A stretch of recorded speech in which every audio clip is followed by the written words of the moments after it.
everyone. Welcome. Good evening. Welcome to another session with me, Kalu Aja. Of course, welcome to The Way I See It, our podcast, and of course, our weekly money space. So this space, we're talking money, the economy, and finance.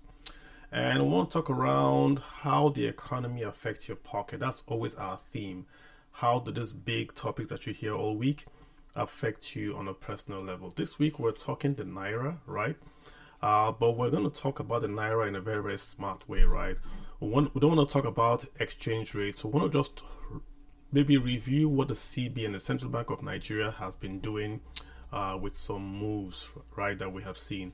The CBN has allowed oil companies to export dollars, i.e. the dollars that they make, and that's restricted the Naira flows into Nigeria. If you send dollars into Nigeria, you're only going to get paid out in dollars. We want to explore these themes.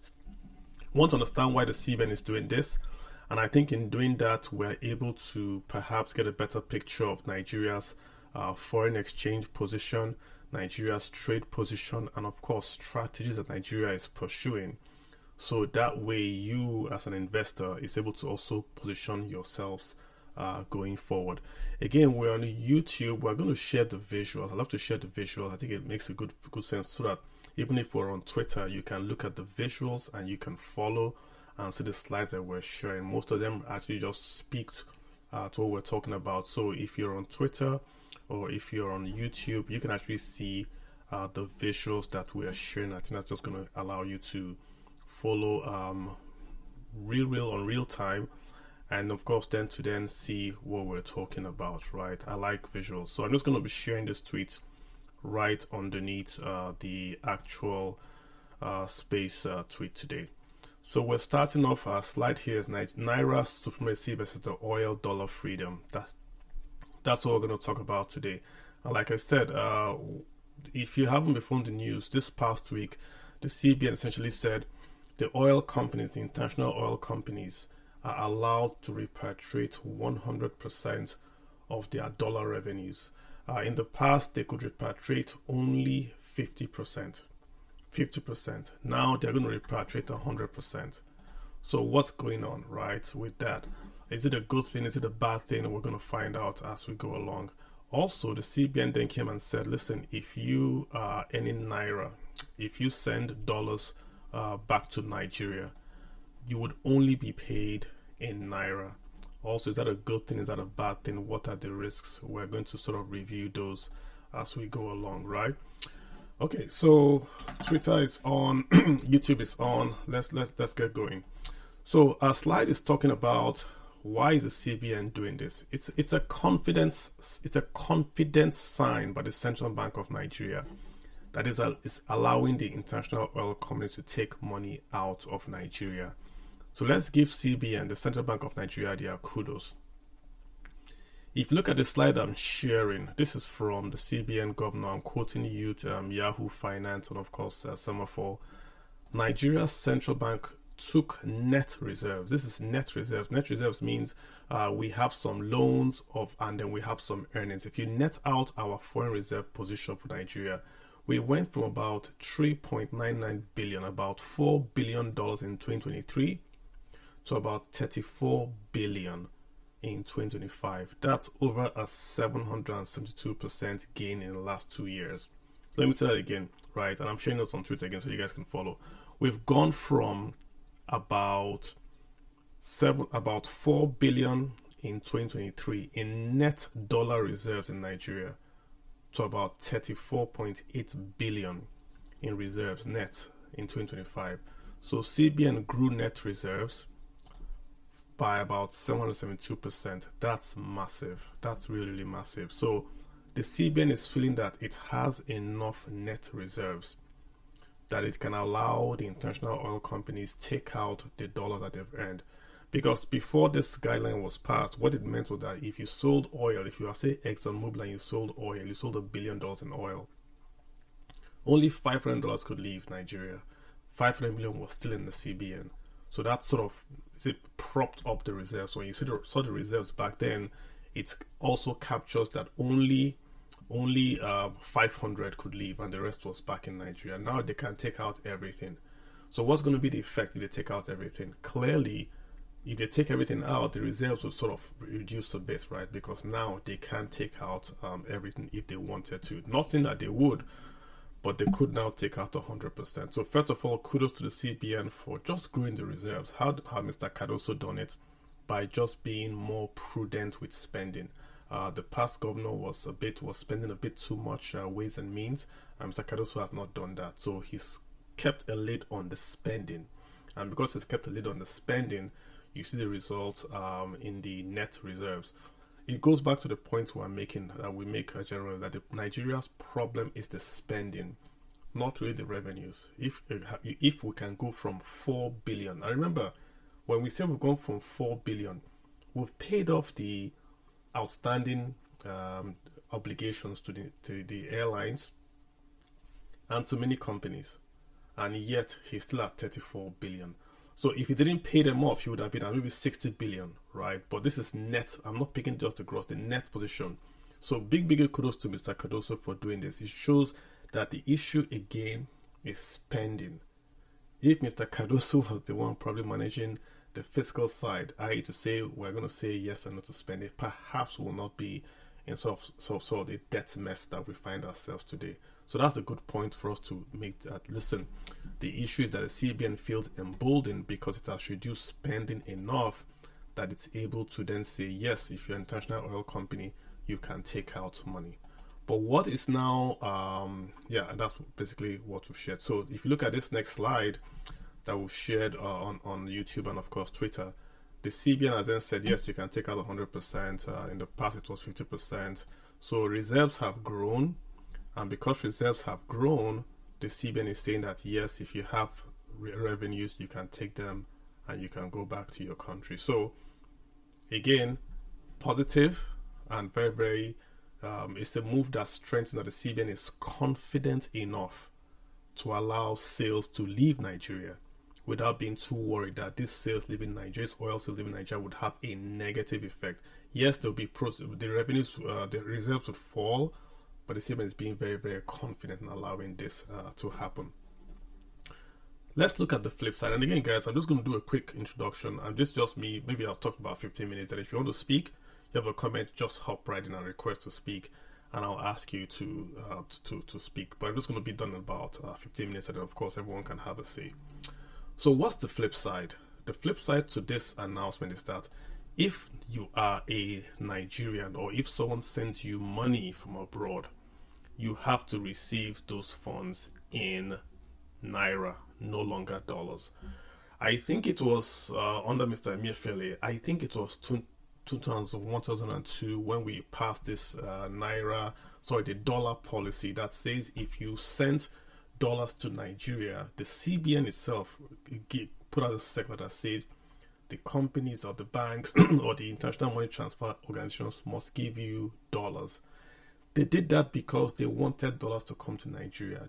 Dollar wasn't coming to Nigeria because the Naira was pegged. So the Naira was pegged about 400 to $1. So why would anyone send dollar to Nigeria when you can send dollar through the black market or through crypto or through P2P, and you would get that dollars and exchange on the streets of Lagos for a higher rate? Why would I send through the bank? So the banks, nobody was sending money through Nigerian banks anymore, i.e. dollars. So the CBN came out and said, listen, if people send dollars, give them dollars. Because the CBN understands that Nigerians don't really spend dollars. We spend Naira, but we receive dollars and want to hold our dollars to fight against inflation. So by the CBN saying, listen, if people receive dollars, give them their dollars. What the CBN is essentially saying is that allow dollars to come into Nigeria, so that if dollars are in Nigeria, the dollar then gains, more or less, right? That's the whole idea. And that's what happened in 2021, I believe. And they insisted, listen, you have to give people only dollars, not even Naira, give them only dollars. And then, of course, we then saw that over the years, they then said you could give people dollars and Naira. And now it has changed back to you can only get Naira. So if someone sends you money from to Nigeria, right, you can only get Naira from the banks. So what's the implication of this? If you get Naira, right, the dollars stay with the Central Bank of Nigeria. So you see, the Central Bank of Nigeria is trying to replace the dollars leaving the international oil companies with the remittances coming to Nigeria. Remittances remain one of the most stable flows of foreign currency to Nigeria, even more than crude oil. They are stable, about 20 billion every year. It just comes in. So if CBN is getting that money coming in, and remember there's no more peg. So if the money comes in, even though you might even lose 1 or 2 naira, you're not going to get paid 400 while black market is 1,000. The risk is this: if you go to the bank, if CBN comes and tells the banks, oh, sell at this rate, then there will be a black market. But if CBN keeps quiet and says banks should sell at whatever rate they want to sell, as long as Nigerians know that if I have naira or if I send dollars to Nigeria, I can get the same rate as the black market rate. Nobody's going to demand for dollars anymore, as long as it's the same rate. But once there's a little gap, once it's a 1 naira gap, 50 kobo gap, people will say, no, give me my dollars or send to me via PPP. I'm going to go to the streets and change it. So the challenge for the CBN going forward now is to ensure that there is no gap. If it's 1,500 per dollar, let people get that. If it's 1,200, let folks get that. Once folks know that what they get from the banks is going to be exactly what they're going to get from the streets, no one's going to hold dollars. We don't spend dollars in Nigeria, we spend naira. That's the key thing you have to understand. So that is a good, should we say, a good strategy by the CBN. Allow the oil companies to get their money. That boosts business confidence. But for Nigerians getting remittances, give them naira. Again, the risk is that if you start to have a gap, then folks are going to demand dollars and they're going to get a black market. So this policy is a very, very simple policy, right? But what are the risks in this whole thing of dollars exchange? Remember, we're not talking exchange rate here. We want to review the entire market and see what are the risks that we could face if we have this open market where dollars can go out and naira only can come into the economy. So I pulled the latest, this is November 2025. That is the latest, should we say, the remittance report, the capital importation report from the Central Bank of Nigeria. Again, I've shared on Twitter, also shared on Twitter, on YouTube. You can look at it, and you have to look at that chart to understand what's going on in Nigeria, right? Make sure you look at it. Limit high. Make sure you look at it and see what's going on. Now, dollars are coming into Nigeria. You saw that with the CBN net reserves. The first slide we shared about 773% rise in CBN's net reserves. Where is that money coming from? The money is coming from, there are two ways really you can get money in Nigeria, right? There's export, so you are exporting crude oil and cocoa, you are getting dollars. You are maybe borrowing and you're getting remittances. Then there's what we call capital flows. Money is coming to Nigeria, either for investment, which we call foreign direct investment. Look at it this way. Your brother is abroad, you want to start a transport business, so he buys you keke. That's foreign direct investment. He has sent you money. You use that money to buy an asset in Nigeria. You bought keke in Nigeria. Let's say keke was made in Innocent. You went to Innocent and bought a keke. That's foreign direct investment. Your brother is investing in a keke in Nigeria, right? That's FDI. That's what we call FPI, foreign portfolio investment. In foreign portfolio investment, your brother is not buying any assets. He's not buying keke in Nigeria. He's buying shares of Innocent or bonds of Innocent. So Innocent would sell him a bond or Innocent would sell him a share. He's not buying the physical motorcycle. He's buying their shares or their fixed deposits or their coupons. Those two are very, very different. That keke, if your brother wants his money back, he has to sell the keke, convert to cash and send it back to him. It can't happen in one day. So if you buy a factory in Ogun State, if you are Nestle and you buy a factory in Ogun State, you can't sell that factory today and get your money tomorrow. So it tends to stay longer in the country. But if Nestle buys bonds, if Nestle buys Nestle shares in Nigeria, it can sell tomorrow and get his money in a week and move on. So FPI, foreign portfolio investment, is look at hot money that will come, money that will go. So you want it, but you don't want it too much because you want more of the long-term capital in your economy. So look at the chart we're giving you, that sort of segue, right? Look at the chart we're sharing. You look at the capital inflow to Nigeria. This is the latest, November 2025. You can see the lopsided nature of our capital inflows. What we want is the FDI. If you look at that chart, you can't find FDI because the scale is so small, you can't find FDI. What you are seeing is in gray is the foreign portfolio investment. So again, look, you have to look at the chart to sort of follow. Go on Twitter, I'm sharing it. Look at the chart. It's difficult to even see FDI. You see the gray lines, that is FPI. Then you see the other investment, that's the blue you are seeing. You can't even see FDI. The reason is that we've not attracted any, it's very minimal what we've attracted in FDIs in Nigeria when compared to FPIs in Nigeria. You can see the chart again. It's going up and down, up and down, up and down. I did some analysis, right?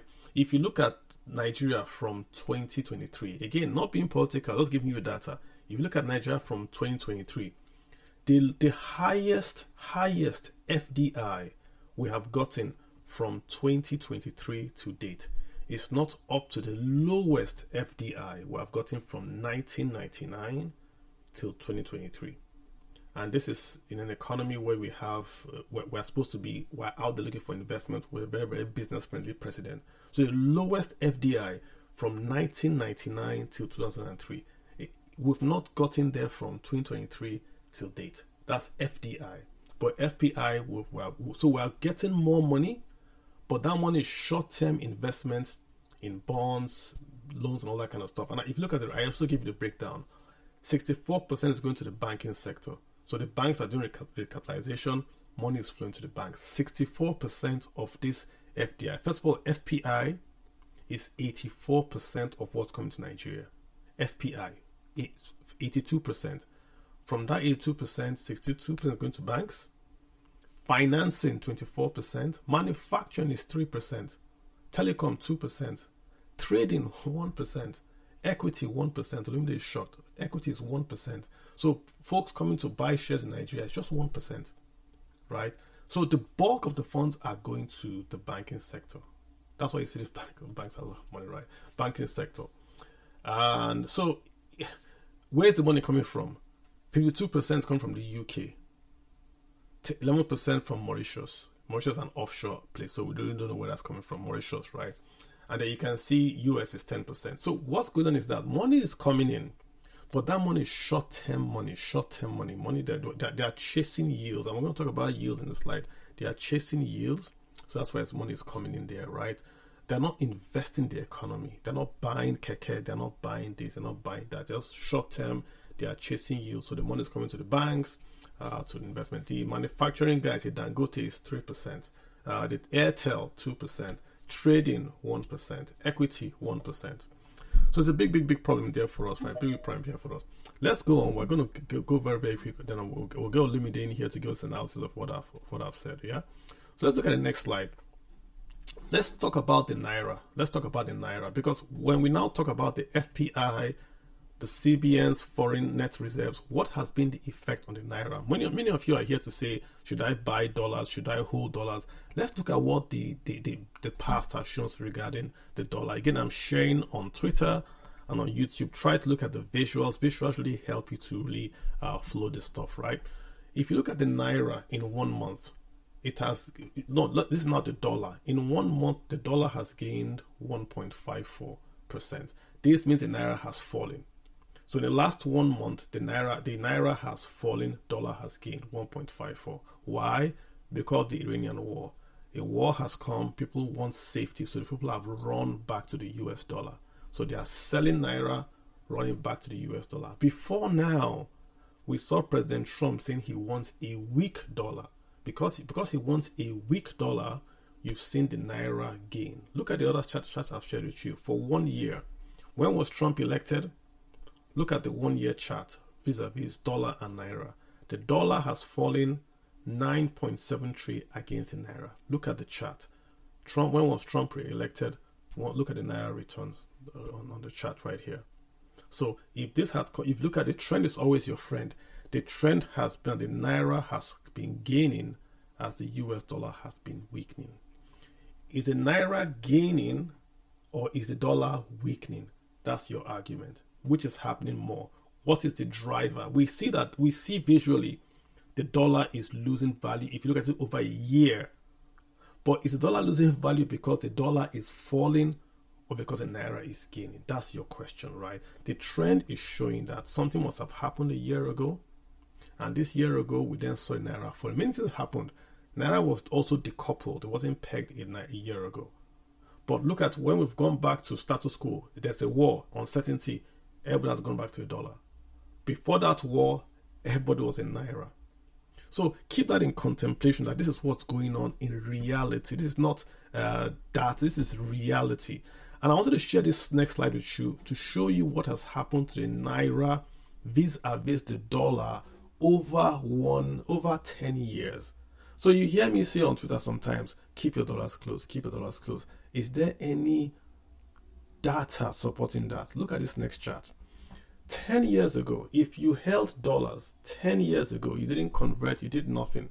Look at the chart. From 2027, you see your lines, you see the devaluations, you see it go up, you see it come down, you see it go up, you see it come down, till 2023 when we had the full devaluation and you saw the crazy moves going up and down.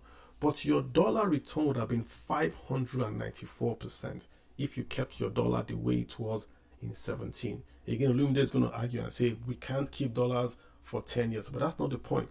The point is the Naira has been so volatile that if you simply left your returns in dollars and simply held it without just putting in your pillow or in the ground, 594% return. The point is the Naira fluctuates too much that not just inflation. There's the policy behind Naira is in fluctuation that is difficult to really plan with it. So that's why you see the chart with uncertainty, people have run back to the dollar. And now we then see the CBN saying that we're going to now give a bit of confidence. That's what the CBN is doing, what they are doing. Confidence to the market to say, listen, if you're an international oil company, I want to take your money, go ahead and take it. You know how it is when you go to someone and you say, you are confident, so confident, you can say, if you want your money, I'll pay you. That's confidence. That's what the CBN is trying to project. If you want your money, we'll pay you. But money coming through Naira, we'll keep that dollars in dollars. We will not give you dollars. We will keep it in dollars and give you Naira. Again, that works as long as there's no black market. Why will there be a black market if you start to give people Naira below what the market is giving? So just showing you this data so you understand what's going on with the Naira and of course vis-a-vis with the dollar. Let me just share this last one on Twitter to show you the 594% if you simply just held the dollars that you had for the next 10 years. So again, what are the risks again to this policy? There are more. What other risks do we see? I think the biggest risk is that Nigeria is not exporting oil. Remember what we said. Nigeria, this policy of dollars to oil companies and Naira to Nigerians only works if you export, because the more you export, the more you grow your net revenues. Nigeria's oil exports are still low and falling. Nigeria, as at 2005 was doing nearly 2.6 million barrels a day. 2005. Right now, we're at 1.4, 1.3. So it's a bit risky, if you ask me, to say you're going to allow oil companies to take their money out when you have not increased exports. Big problem, if you ask me, because then you are saying that, listen, we have money to give you, but look at what the chart is showing. Your output is down considerably. Nigeria is not pumping oil. Even this war, unfortunately, there's a war, but Nigeria is not taking advantage of high oil prices because our output is less than 1.4 at a time when we should be pumping more, not pumping less. So if you look at the last report we got here, this was March 18th, Nigerian oil output fell 9% to about 1.48 million. So unfortunately, they were not taking advantage of the oil that we should have taken advantage of to make a killing. Mind my French, in terms of what's happening in the market. So big risk there. Number two risk, the second major risk I want to share with you guys is that Nigeria is importing too much. And when we say import, we can always say, okay, we're going to stop import. Maybe we're importing cars, so we're going to stop import. Not when you're importing food. Nigeria is importing food. The reason why you see the fall in inflation is because Nigeria is importing food. Nothing wrong with that. I actually said Nigeria should import food and that food price reduce inflation, and that's exactly what the government has done. This has got to be a short-term measure. So In the medium term, we have to go now to investment in the value chain. But the food price has come down because we're importing food. But look at the food imports, look at the inflation. So food, look at the slide we're sharing. Food imports up, food inflation down. But what is the cost of this? We are importing about, in 2025, about 78 trillion in food. So we've gone from about 2 trillion in 2022 to about 8 trillion in 2025. This is 2025, not 2026, 2025. So we're still doing the imports. Why is there import? Because of insecurity in the farmlands. The farmers cannot grow food. So we have to import our tubers and our grains. So this is a big issue. If you are allowing dollars to go out, but you're importing food and the food imports are going up, you see where I'm going to with this? Good policy, but the reality is that we haven't solved this. CBN is trying to solve a problem it can't solve. It's doing its own is fine, but it's trying to solve a problem it can't solve. 2 more slides, guys, and then we'll let Olumide come in here and give us his take. 2 more slides, right? But this is the situation in Nigeria right now, that we are importing a lot of food. You can't stop food imports. You can't. You can grow your own food and then reduce food import. But as long as people are hungry, you have to import food. Food imports, unlike importing a car, you can say don't import cars, no problem. But if you don't import food, then what are you? The country is not going to last. And this is from the US. This is on that crazy slide from the US DA. And they are warning Nigerians. And let me put that slide up just so you guys, if you're on YouTube, you see all the slides. Twitter, I'm sharing them as we go along, so you guys follow visually. The US is warning Nigeria that Nigerian grain output is going to fall 26, 27 as imports rise. Let me quote, Nigeria's grain production could come under pressure in 2026, 2027 marketing year as a result of rising input costs, discouraging farmers from expanding planting even as domestic demand for staple foods going to grow. Many things they've said there. Number one, output is going to fall. Number two, costs are going to go up. And that even if, look at the key word they're saying there, even when demand is up, Nigerian farmers are not going to invest. This is the US telling you in plain language that you have issues. Hear what they are saying.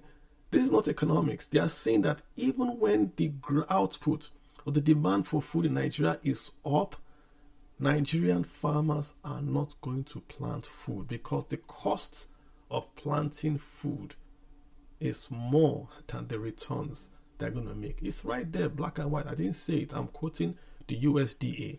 This was before the war in Iran, when fertilizer prices have gone up. So before the war in Iran, the US is telling Nigeria that Nigerian farmers are not going to plant goods. That they didn't say insecurity. They said costs, input cost is too expensive to buy diesel, fertilizer, seeds. So because of this, farmers will say, wow, if I plant corn, people will buy, but I'm not going to plant corn because it's too expensive. It's too expensive. We also have a farmer here to come here from the northeast. You know, he tells us all the time how he has this huge farm. When he bags one maize, he cost him a lot for security. He used to come here all the time. This is what they are saying, the USDA. So if this is the issue, guys, there's a big problem. Remember what I said? You can't stop food imports. You can stop car, you can stop private jet, you can stop everything, but you cannot stop food imports. Last one before I leave Olumide, look at this chart here. This is the CNBC. This is yields in the whole world. Bond yields in the whole world. What this means is that if you go to America, you can get a bond and can yield you about 4%. UK about 4.9. Remember, where's the money from Nigeria coming from? It's coming from the UK. So now the UK guys can get about 4.9. As long as this yield keeps on going up, Nigeria's going to keep on seeing a downward effect, because why would they come to Nigeria if they can get a higher yield in the UK? But fear not, guys, fear not. If you compare the yield that they are getting, this next slide is going to be, the bond guys will know it better. Olumide then will understand this next chart better. If you compare Nigeria with countries across the world, this is why we are getting huge foreign portfolio investments. If you go to China and you borrow money from China and you come to Nigeria and you invest in Nigerian bonds, you're making almost 130% return. Same thing with Japan, 124% return. Germany, 117% return. Italy, 178% return. UK, about, is that 98% return? Yeah. So what's going on here is that the bonds in the UK are going to pay you, say, 1. But the bonds in Nigeria are going to pay you about 90. The difference. This is why they're coming to Nigeria. They can borrow locally, come to Nigeria and invest and get this high return. So that when they convert that bond back to pounds, they still make money. But this only works, right, if the country has got dollars to pay them back. So Nigeria is giving them very, very high rates to keep this yield up so they can attract people to come. So it's a lot of information. I get it. It's a lot of information I've shared. But again, this is the picture. I want just you guys to sort of understand what's happening. It's not as simple as saying, should I hold dollars? Should I hold Naira? Naira has gone up. You see people on Twitter, oh, Naira has gone up 12 points. It's immaterial. I told you guys last week, it's immaterial, the exchange rate. What matters is the trend and what is actually going on. What's the point of having Naira if you can't buy fertilizer? What's the point? If Naira is 1-to-1, you can't buy fertilizer for farming. What's the point?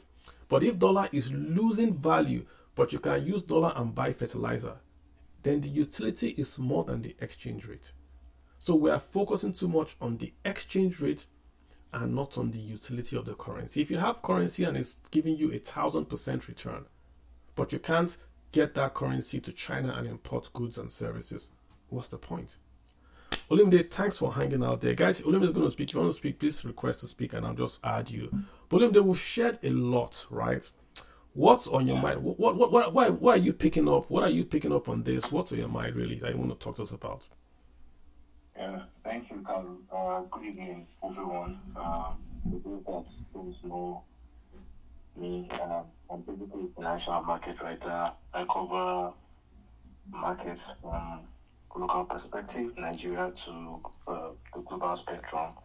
And it's been an interesting conversation from Carlo. Though I have some disparity in some of his comments, which is normal because the objective of having this discussion is for listeners, to have a very strong option of taking which they think best works for them and using the data. Carl, I think you need to mute because of the feedback. Sorry, it's affecting the quality of the sound. So, naturally, from the headline, I'll start from the historicals. So if you look at this month, it has been horrible from retail investors. The market, the US stock market is down $5 trillion this month. You look at the Magnificent Seven, you look at major stocks like Tesla, Google, Meta, they really depreciated so much. And you look at the fact that many Nigerians have exposure in these assets, the argument of holding the dollar and the naira becomes a bit tricky.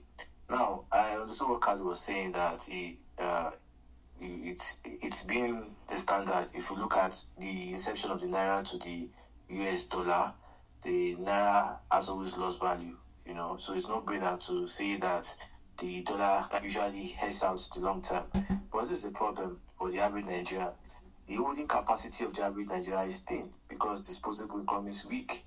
About half of the population cannot have balanced diets. The median income in Nigeria is 200,000 naira. You're just earning above $500 a month, puts you around the middle upper class level. So it becomes very tricky on using the global trend to apply what is happening back home. But I would like to go to the market first, then just summarize all the things I'm going to say. So from the markets, oil prices has really so fast, and Nigeria is more exposed than many countries. In fact, it's only Philippines that have higher diesel prices. Petrol, we are like the third. And the reasons are simple. We don't have implicit and explicit form of subsidy. So the Nigerian populace is behind the brunt. So you will see diesel are losing 75% this month. Very horrible trajectory. Look at petrol prices. So that has also weakened the purchasing power of the average Nigerian. But from the Naira perspective, I think my outlook has always been still positive, very positive, and except for what the CBN did, which Kyle really highlighted. But before then, we need to look at the historical. So I think what this administration has done successfully is that it's restored integrity in this market because, like most of my friends, I remember when I came home in 2023, 2012, when I spoke about investing in stocks, investing in our capital market, it was really met with hostile views. And their cases were valid because at that point, you saw depreciation of the Naira at some point 40%, losing 40% within 7 months. So the fact that the currency has stabilized and for about 2-3 years, money market returns were hovering above 15%, and you look at what you are getting in global markets with Naira stabilizing, I think it's been fair, and that also brought in inflows, like Carlo rightly said, though we have issues with FDIs, but the bone of contention is that the worst is over. The market has stabilized from a market perspective. The Nigerian stock market is at an all-time high despite recent pullbacks from the 130 trillion peak period. You see confidence around the capital market from Cairo to the US to the UK talking about Dangote refinery bringing upticks, the geopolitical. So yeah, the positive. So I wouldn't want the average Nigerian to bet on the Naira, but this is the issue I have with the average Nigerian. So because you understand the weakness of the Naira, you know that putting the Naira just in the bank looks like a dumb move because even if you don't, even if you, like, for example, you don't touch it for a year, you get at best 5%. The smart thing you do now is considering what options you have. The safest money market firm in terms of exposure from Stanbic, for example, last time I checked, they give about 15%.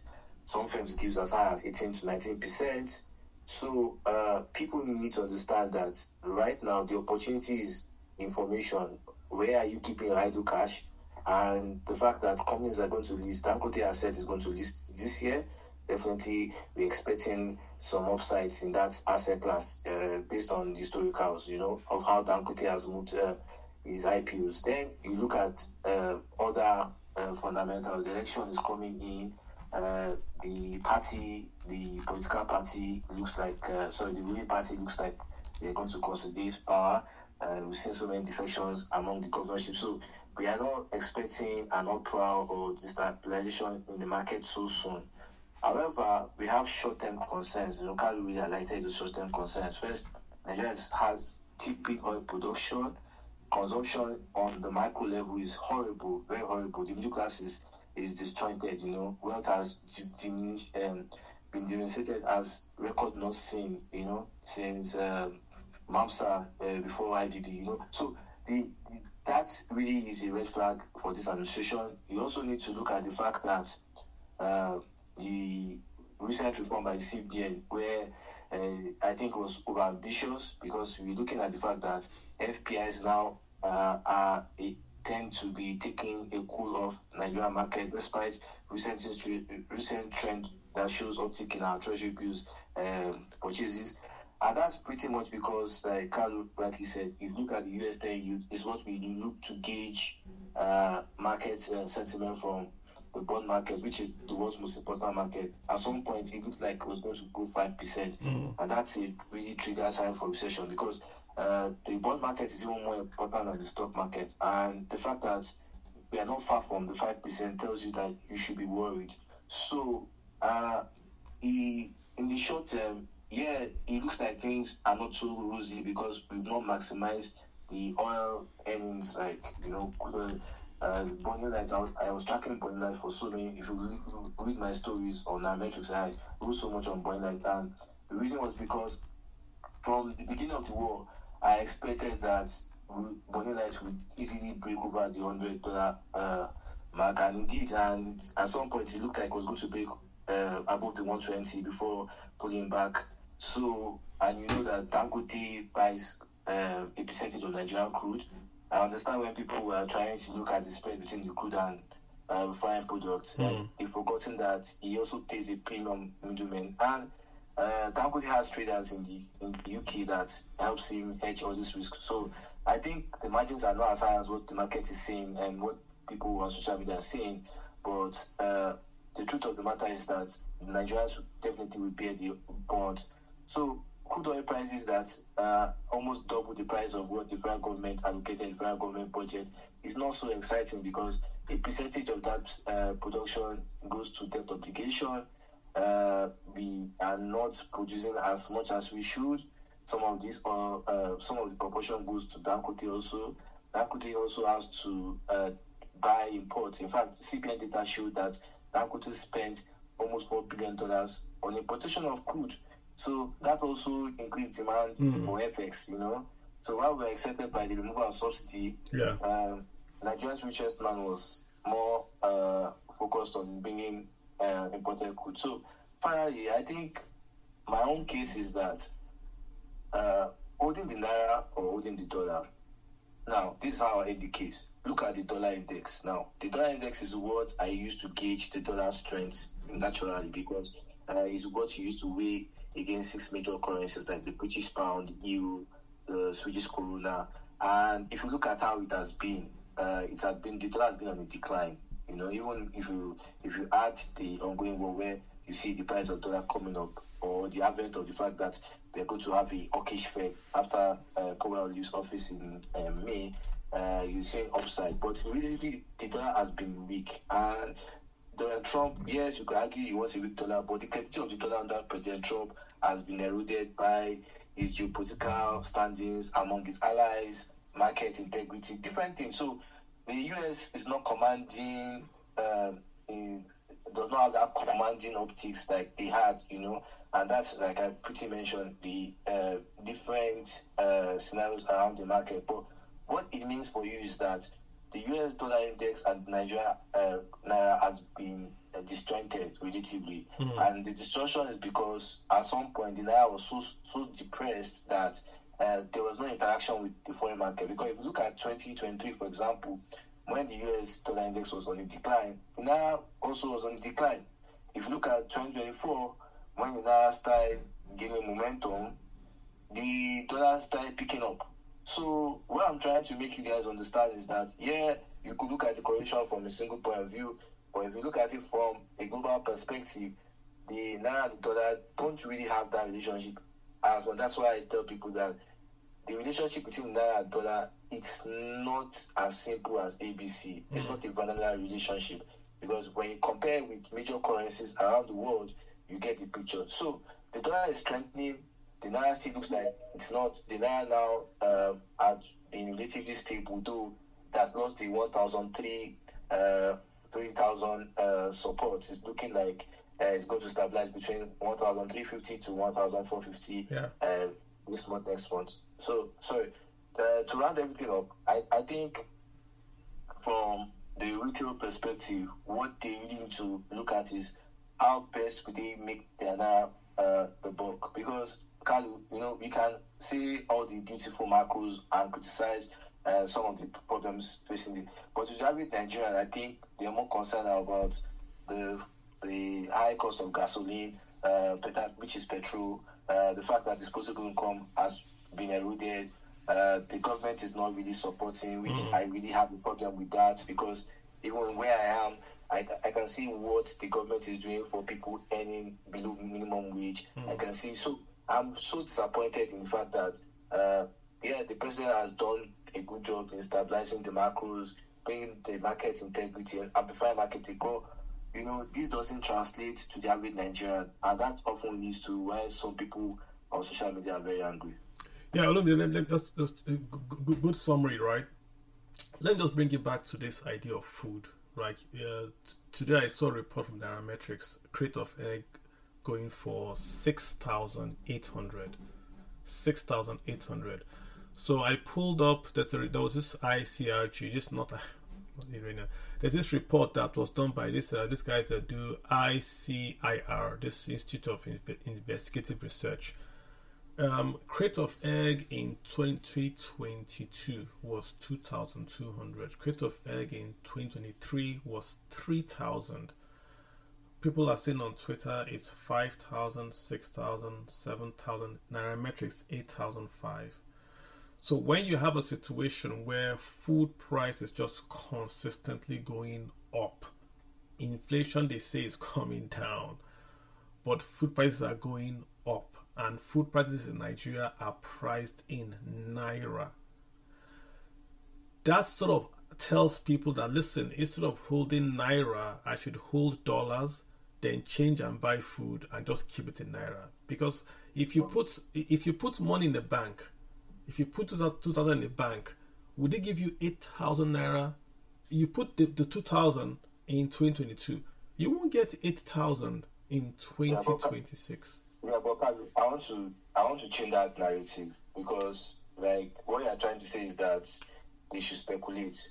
So from your own point of view, like you are sophisticated, like you understand how to hedge your risk. You understand. You've been in the market.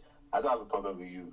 The problem is that the average Nigerian is not sophisticated, and the average Nigerian does not have that opportunity. So, for example, I don't buy at black market rates. I earn in FX, I earn in euros, I earn in the US dollar, I earn in Naira. So you will not see me buying the Naira at 1450. It doesn't happen to me, because I will definitely, since I'm earning in other currencies, I can hedge my risk. But I will not tell the average Nigerian that is earning in Naira to buy at a premium. You see, the problem is that a lot of people don't understand that the average Nigerian have localized problems with the exchange rate. If you look at some of these fintech apps, for example, they sell to Nigerians at 1.6. So you're telling a Nigerian to pay a markup of 10 to 20% just to hedge against the Naira, and just to keep the money in a bank that doesn't give you a return. Even if you keep your money in, for example, Stanbic Dollar Fund, you get 6%. Now, the markup fee, you are down 14%. But isn't that the point? I mean, we're there's not sophistication here. I'm saying, Mama BC, let me go back to the chart and look for the price of rice in 2022, 2023. So Mama BC is selling rice, Mama Put. In 2022, she bought rice for 47,000. Rice now 53,000. Okay, rice is imported, so the price has come down. Let's pick bread. 700 Naira for bread in 2022. Now it's 1,200 in 2023. What's the price of bread today? What's the price of spaghetti? What's the price of noodles? I just shared it now. The point I'm making is that if food prices keep on going up, right, and the income of Nigerians in Naira has stayed flat. You remember, inflation is 15%, which means Naira is falling by 15, slower than last year. So that's a positive, right? But the Naira in your hand is falling. It's not a sophisticated argument. It's falling. And the price of food is going up. Not even PMS. PMS is for elites. Food that everyone is going to eat is going up. Is going up. So that's the point for me, that if food price is expensive and has not come down, and the only ones that have come down is because of imports, there's a big problem. I'm adding you. Massive problem there, that if we can only reduce the price of food by importing it, that's a big problem. That's what I'm saying. No, I totally agree. The summation of what you said, I'm just trying to say that, yes, these are problems that has been prevalent in our system for a while. But, for discussion's sake, my own point is, like, we know this is a problem. Like, that's why I for one, I feel like one of the Achilles of this administration is agriculture. Whether the president likes it or not, agriculture under them has been horrible. We have been very terrible. I can't even, the fact that I even covered the space, I can't even pronounce the full name of the Minister for Agriculture. Tells you a lot of how quiet he has been, whether you like it or not. From a political perspective, from a policy perspective, from farmers' perspective, farmers are not happy. I get it, but what I'm saying for the average Nigerian is that we can still, you could still hedge your risk, and hedging your risk is like, we're in a place where now things are not going to get rosy, and I don't want to preach bad news continually. I want to bring out solutions. What I think the average Nigerian should focus on. So the average Nigerian should focus on is, how do you hedge your risk? Like Carlos said, if you look at the next inflation data, I'll be so disappointed if he says it has gone down, because the price of petrol, food has skyrocketed. It's going to get worse, to be honest with you. Even Americans are trying to secure fertilizers continually from Dangote because there's disruption in the Strait of Hormuz. And if you understand that fertilizers are gotten from hydrocarbons are the major source, then you should be worried. So I think in the near time, I think we're going to experience serious pain. And the president doesn't have, I don't think there's anything about food security like we have in America. So, but the average Nigerian, I think what we need to focus on is how do you reduce your exposure to the risk of the Naira? I don't think changing your Naira to dollar, for me, my own personal view, is the solution. You know, I've given options, like, for example, in Nigeria, how much is the average Nigerian earning? If you say a Nigerian is earning 200 or 300,000 to change the dollar, $100, what is the opportunity cost risk involved? The alpha, you look at all these things, to me, it's really negligible. So I'll say, average Nigerian, you're earning 200,000 naira, or you're earning less, or you're earning less than $1 million naira, then you should look at portfolio allocation. First, you know that food is going up. I don't see a bag of rice hitting 150,000 naira by December. That would be very crazy. But what you should do is that you need now to make painful choices. You know, if you're thinking of spending extra, you need to cut in on things that are not necessary. Then you also have to have these three form of allocation: safety, medium, high risk. Now, the safety, where a lot of Nigerians are, like this month, for example, if you keep in 100,000, if you keep in 1 million naira in your bank in a safe instrument where treasury or things like that, you have edge against the dollar, even if the naira breaks to 1.5. That's what I'm trying to tell you, that if the naira even devalues to 1.5 by the end of the year, and you keep a certain percentage of your assets because you don't have strong liquidity, you go to blow that risk rather than just keeping your money or changing to the dollar. Because if you're changing to the dollar, like the book is going to take a premium from you. Yeah, but just to be clear, we're not asking them to change dollars to naira. The point we're making is that the food price is priced in naira. Unless you are going to buy in bulk, you are going to be caught up. The US is already warning Nigerians that by 2026, 2027, there's going to be higher food prices. And it's saying they're going to be higher food prices because the cost of planting food in Nigeria is going to go up. And that's what's happening. This is before the war, Lumide. So the point is that as a Nigerian housewife, you are in a Ebonyi state, the cost of your food is going to go up in 2027. This is before the war in Iran. So the point is, what do you then do? What are you going to do? You either buy in bulk or you change your currency. There's no other way around it. And I get what you're saying, that yes, the housewife in Ebonyi is too poor to simply hold currency that is not the naira. That is true, because Nigerians have no consumption, Nigerians have no savings. Only about 5% of Nigerians have more than 500,000 naira in their bank account. You know that data start to limit. Yes. But what then? We're going to be exposed. It's coming. It's coming. Food prices are going to go up because the inputs are going to go up. We haven't fixed power. And to convert cassava to gari, you need power supply to convert cassava to gari. There's no power. So if we buy power more expensive, the price of gari is going to go up. I saw imported gari in Abuja from India and Vietnam. Gari imported. Why is gari being imported? Because it's cheaper to make gari outside Nigeria. This is the point I'm making. So that's the reality. We can debate.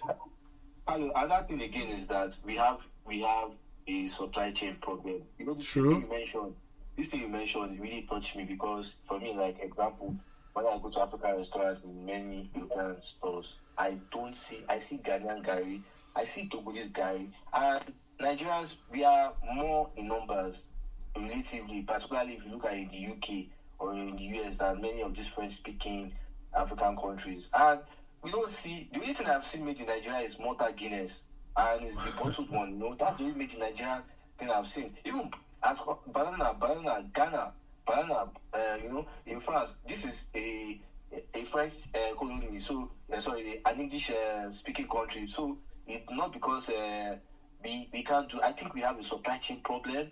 We also, the agriculture opportunity is underutilized, because that alone you mentioned. Just imagine we are importing gari. Vietnam, it's an embarrassment. And that's why I have a problem with this administration in terms of the fact that agriculture, when this president came in, one of the things I was even looking at, because his nickname, if you look at some of his critics and the opposition, they call him Agbadu. So I was even looking at the fact that we're going to have a strong agricultural ecosystem, because I made some bets, not because of, like, if you look at my bets on Okuma and Presco, was not really because yes, they had good fundamentals like that. Yeah, they had good, but naturally because I was envisaging that there was going to be an agricultural revolution, and that also will boost all these subjects like animal. And that's why I'm disappointed in the way the president has taken the CBN, like the way I've taken the agriculture. I think many guys in the middle class and lower class, because the most important thing for the average Nigerian is food. More than half of their income is spent on food. And if you look at Kalu, we don't live good lives we don't eat well, because if the way we spend money on food, if you look at our life expectancy rate, Niger has a better life expectancy rate than us. Okay, now we've come to the same arena.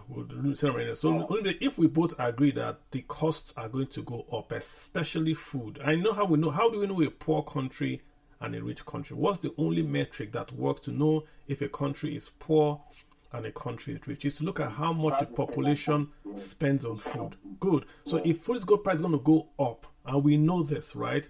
Why have we not, like you said, done this Agbado thing where we're going to take the youth, send them to the farms, so that we have unemployment taken care of and we have food taken care of? Because the only person that can reduce food price today for that housewife in Ebonyi, today only as we speak, is the government. If the government says the Naira is going to get stronger, right, that means that her food imports get cheaper. If the government says they're going to increase wages, that means her partner can afford more food. If the government says they're going to reduce her taxes, that means she can import more food. But you and I go ahead. Yeah, but to be honest with you, Carlo, like you rightly said, like I said, I blame the government, but agriculture, that's one of the things we need reforms in state. So when we say government, state and local, state and local. I understand you, but one of the excuses this constitution gives, especially the guys in the Green Party have, which is genuine, is that states have a big role to play in agriculture. But for a president to be this politically strong that could bring in so many people to his party, I feel like he should be able to bring more people. Gotcha. So for me, I'm tired of us talking about the problem. I feel that for us to solve these things, first of all, like, we have to cut this agricultural thing to 6 geopolitical zones. And the reason is because it's not far-fetched. Is because we are getting to a point that we don't know how serious, how troubling it is. Because, let me into you. If you look at the food basket of the country, the middle belt, you see banditry has really damaged. And if you look at the map, banditry looks like it's coming downward. There were places that you never heard cases of banditry, right? Now it's coming. And also the fact that now we are taking the cheaper option, which I don't have a problem with, importing food. We are also weakening the upside of farmers. Imagine farmers are complaining. They're not really happy about that. And every farmer is not happy with this administration, to be honest with you, because yes, you can argue food is cheaper relatively, but the cost and the opportunities to pay labor, to get inputs, little or no extension officers to give them technology on maximizing their production capacity.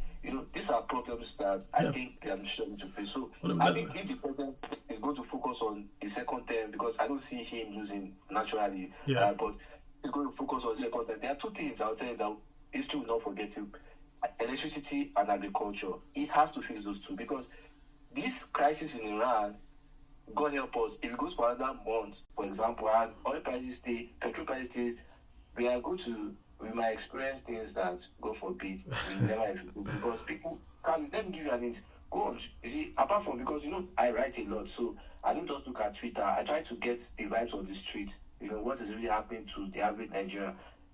Things are bad.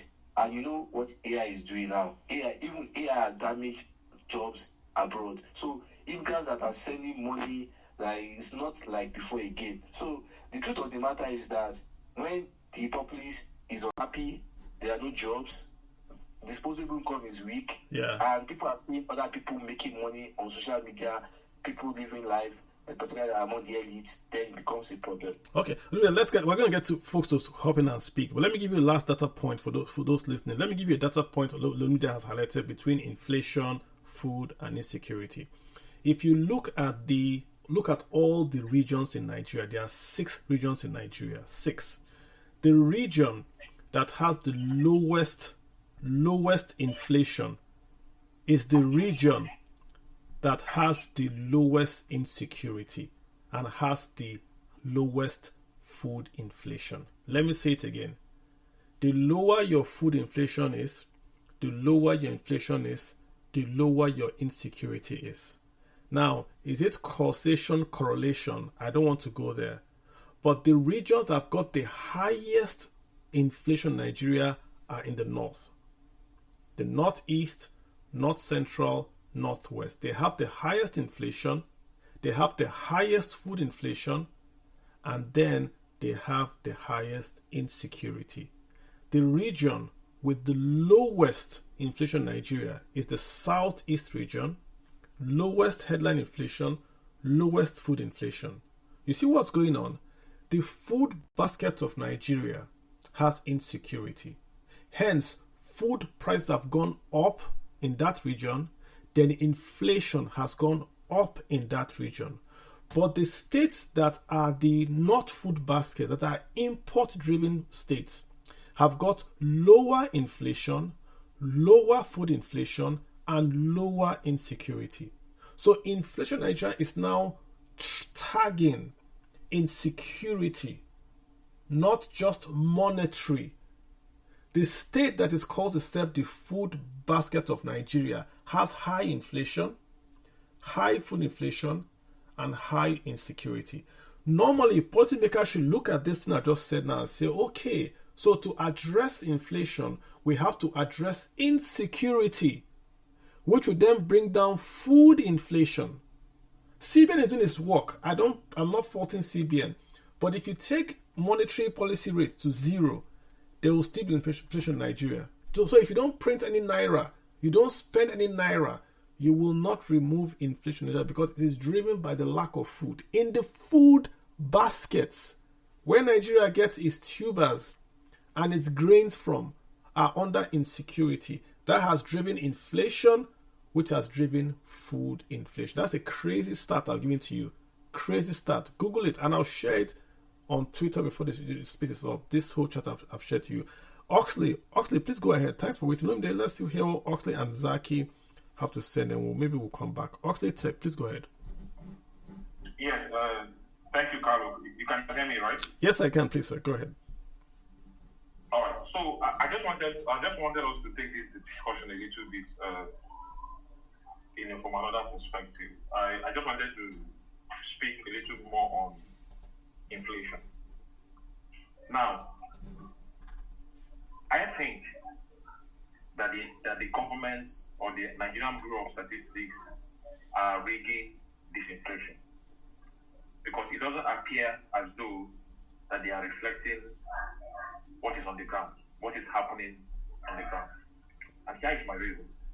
Nigerians are complaining of high food costs, high, grocery. People that go to grocery, they are experiencing things are getting worse. But it appears that the government and the MBS are just hell-bent on looking good. That's all they are interested in. This is my view. They're interested in looking good. So they just want to keep driving inflation figures downwards. It doesn't matter whether it is. Can anyone hear me? I can hear you. All right. So it doesn't matter whether the inflation driving downwards is reflecting is correlating with what is on the ground. Now, this is my first argument. The second part is I have sat down again to analyze the policy of opening the borders for food to flow.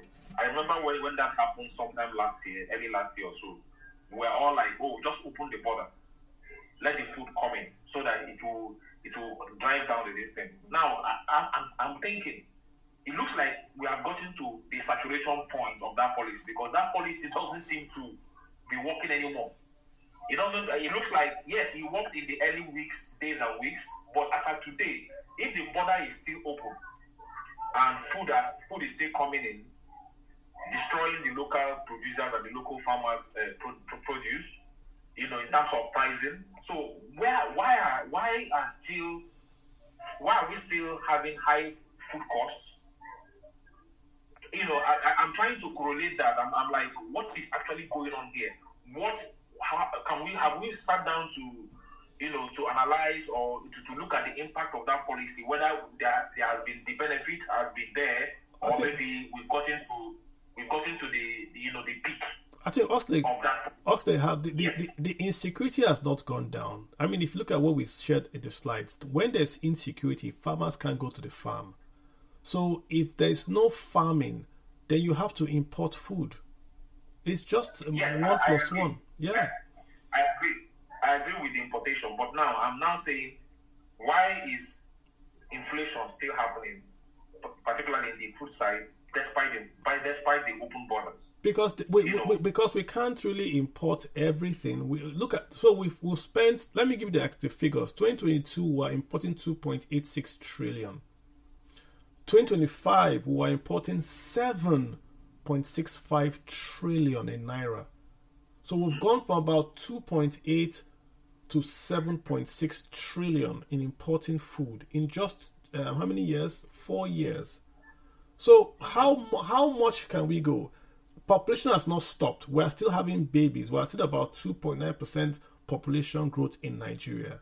But there is no food. The food output is falling. There is still insecurity in the food. I don't want to call it the food basket states. So what's your? Yes. We have to import.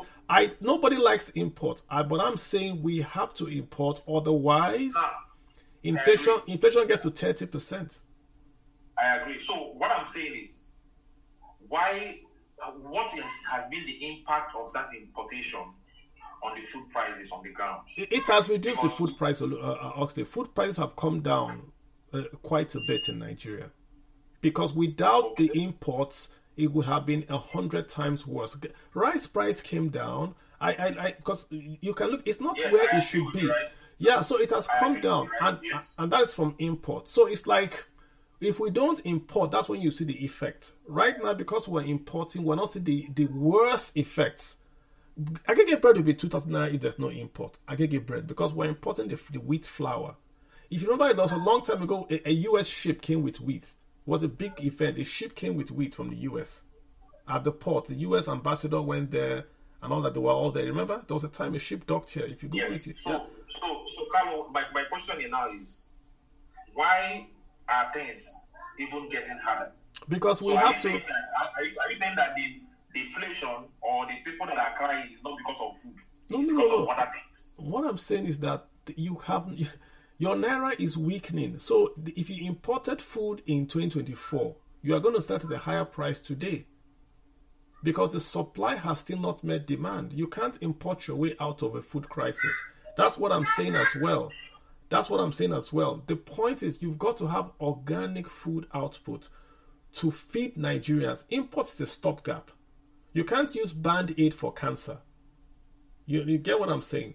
So food imports have to come in the interim to stopgap the fall in output. Like the tweet I just shared with you, the highest states that have high inflation are the food-growing states. There is higher food inflation in Benue than in Abia. That's what I'm sharing with you. Benue has the yams, the rice, the cassava.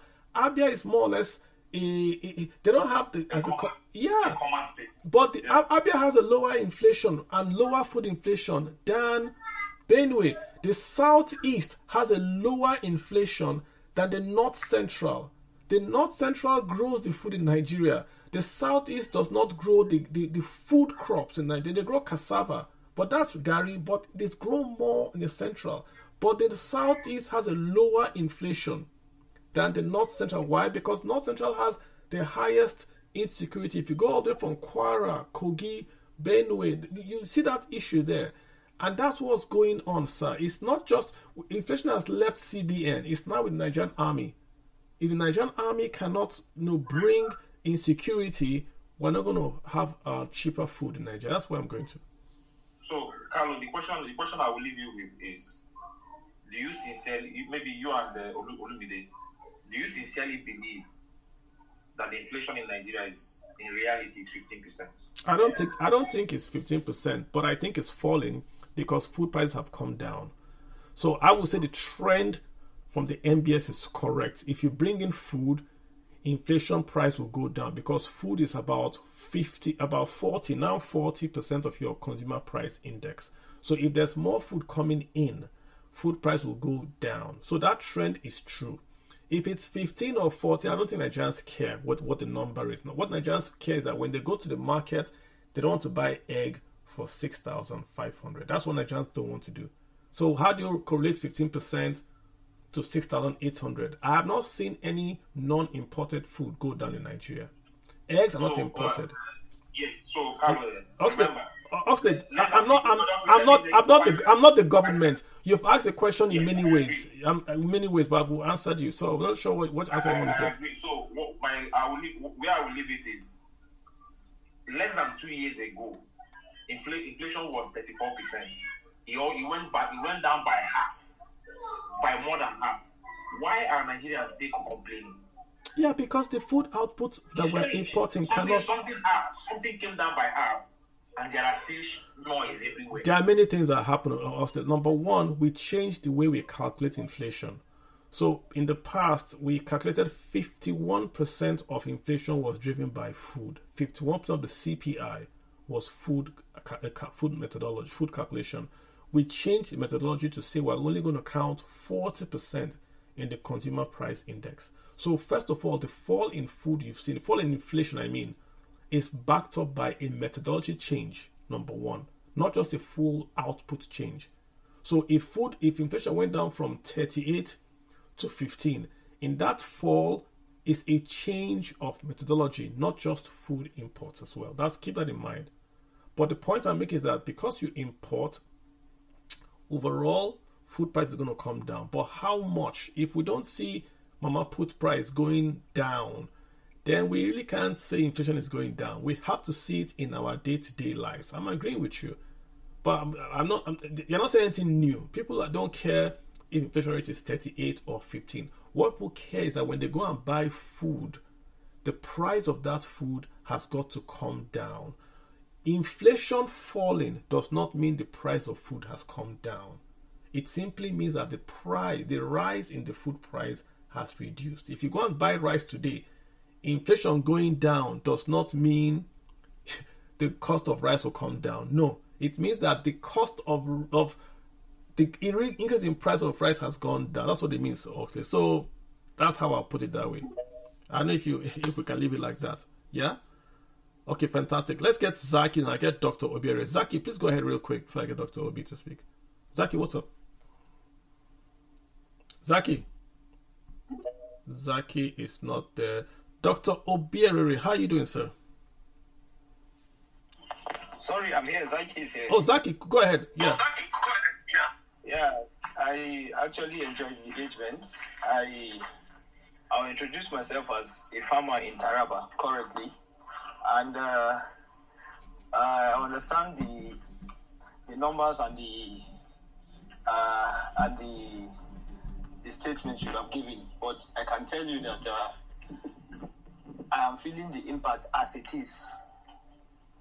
What I mean by that is, I like the last statement that you said that the fact that inflation is a little bit more doesn't necessarily reflect on the purchasing power of commodity. I am a farmer and I'm into aggregation. I can tell you that at every week I see the pattern at which commodity rise and fall, and it appears sometimes it aligns with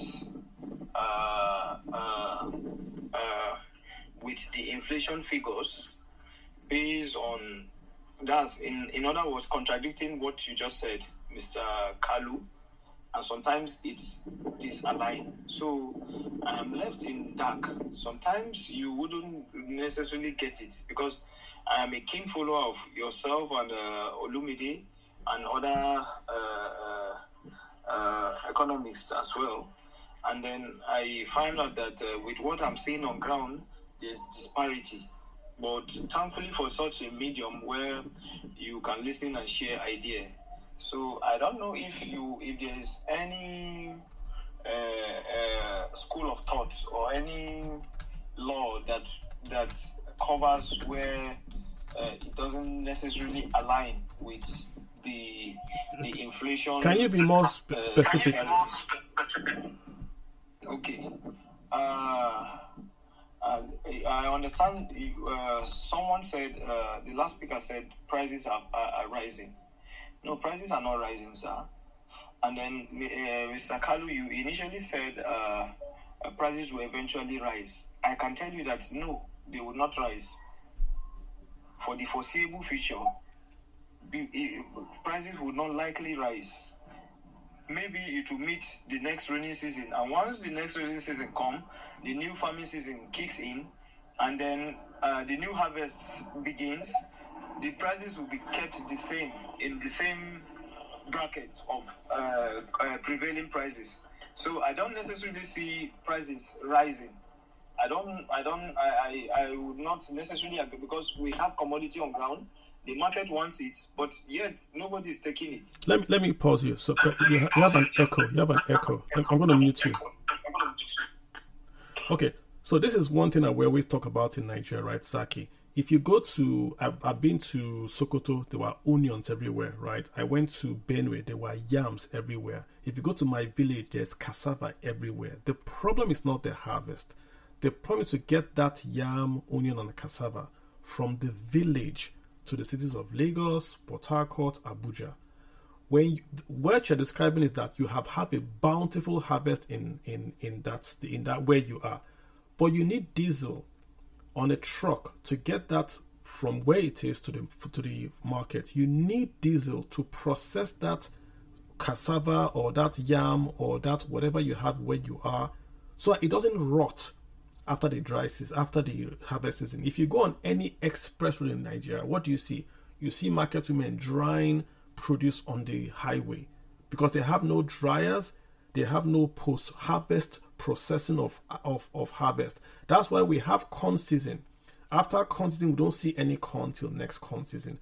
Go to Walmart, there's okra 24 hours. Go to Walmart, there's bananas, apples 24/7, but not in Africa where we grow them.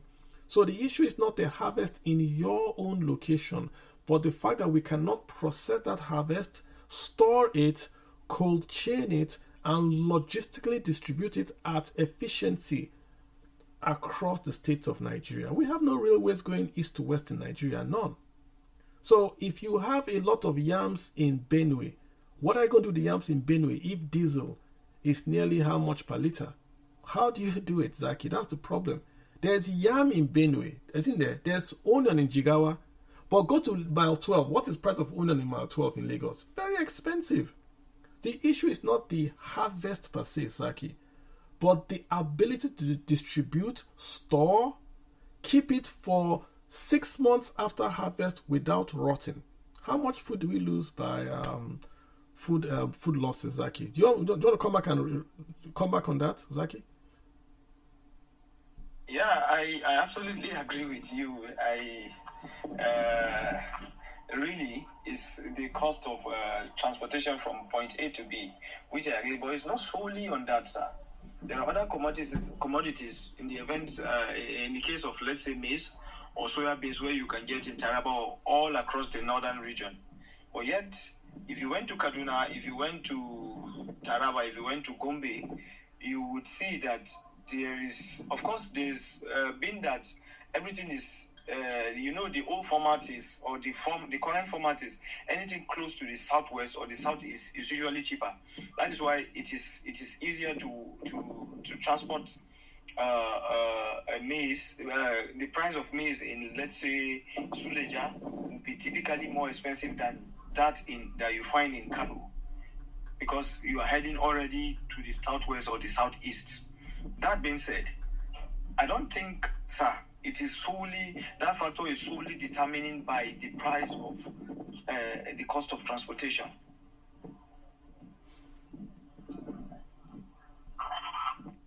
No, I don't think it's the cost of transportation. I think like the USDA is saying that the cost of inputs to farmers is stopping them from farming.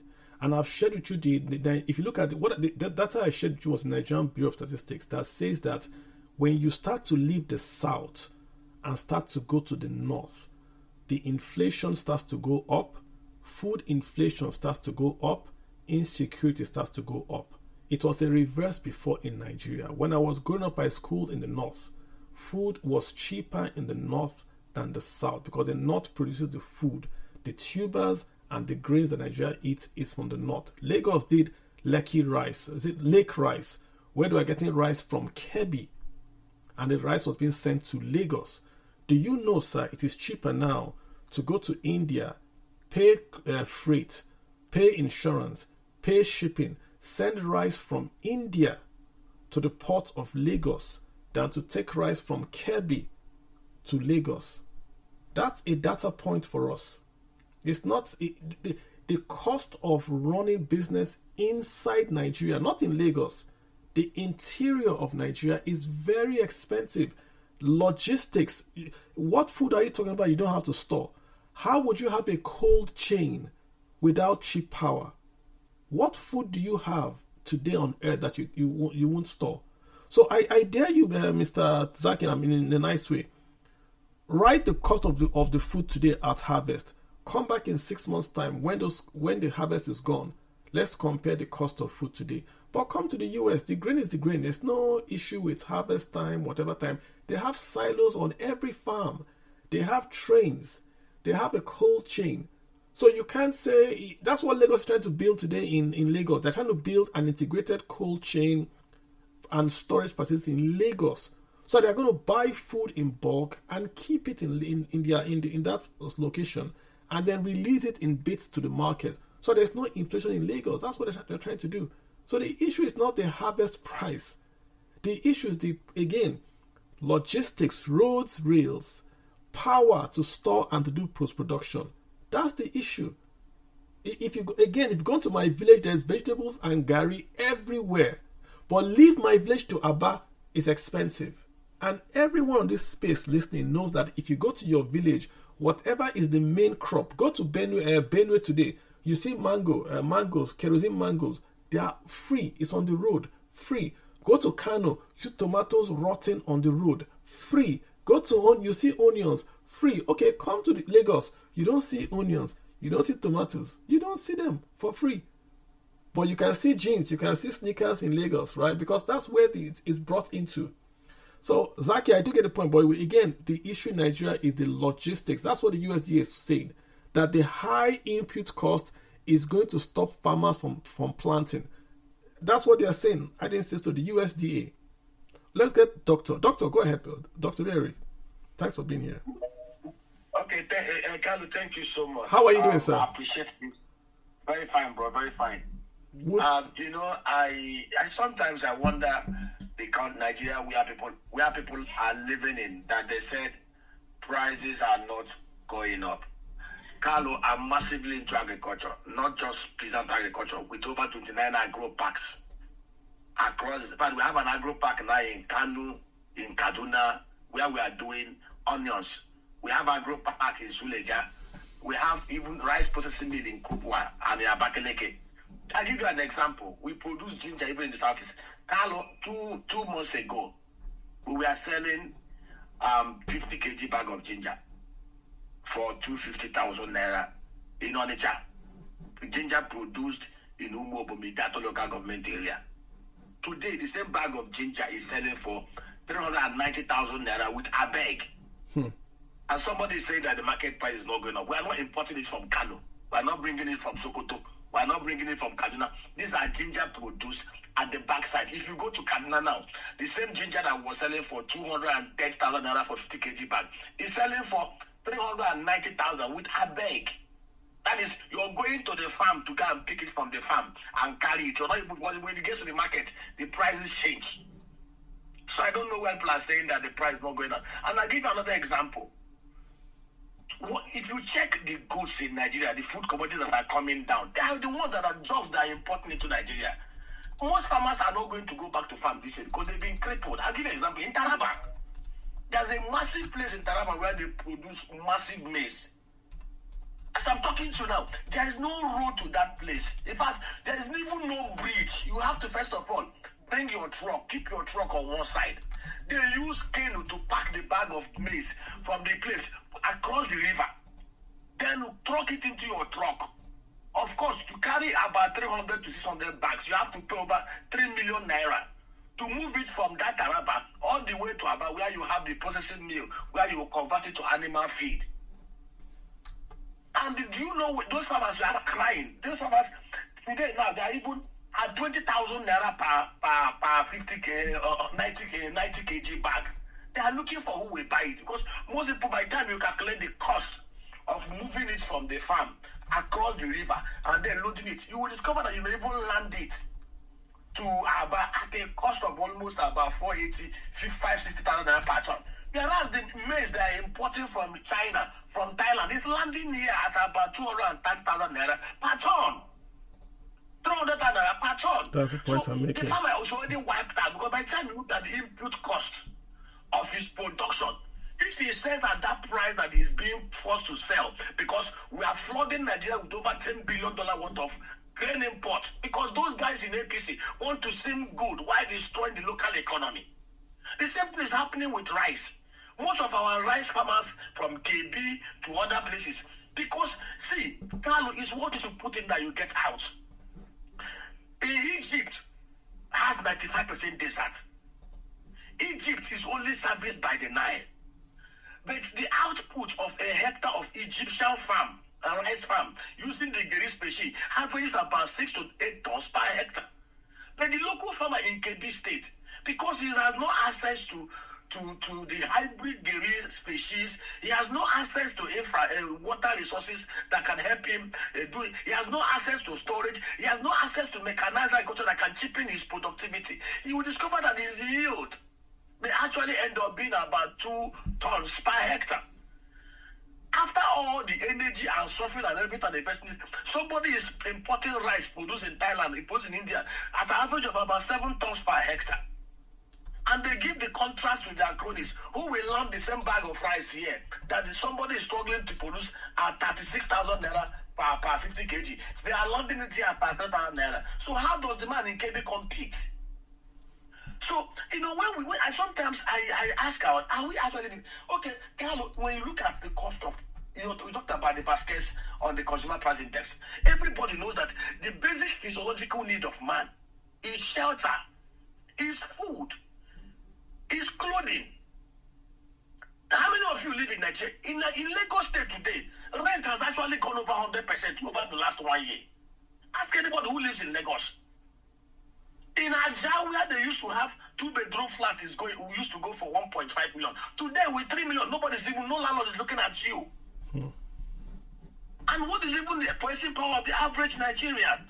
And you know the funny thing is, Nigeria is actually a place that ticks the right boxes. Doc, to become a food basket for Africa. Doc, let me but ask the problem we have, like you already pointed out, we are not doing what we are supposed to do.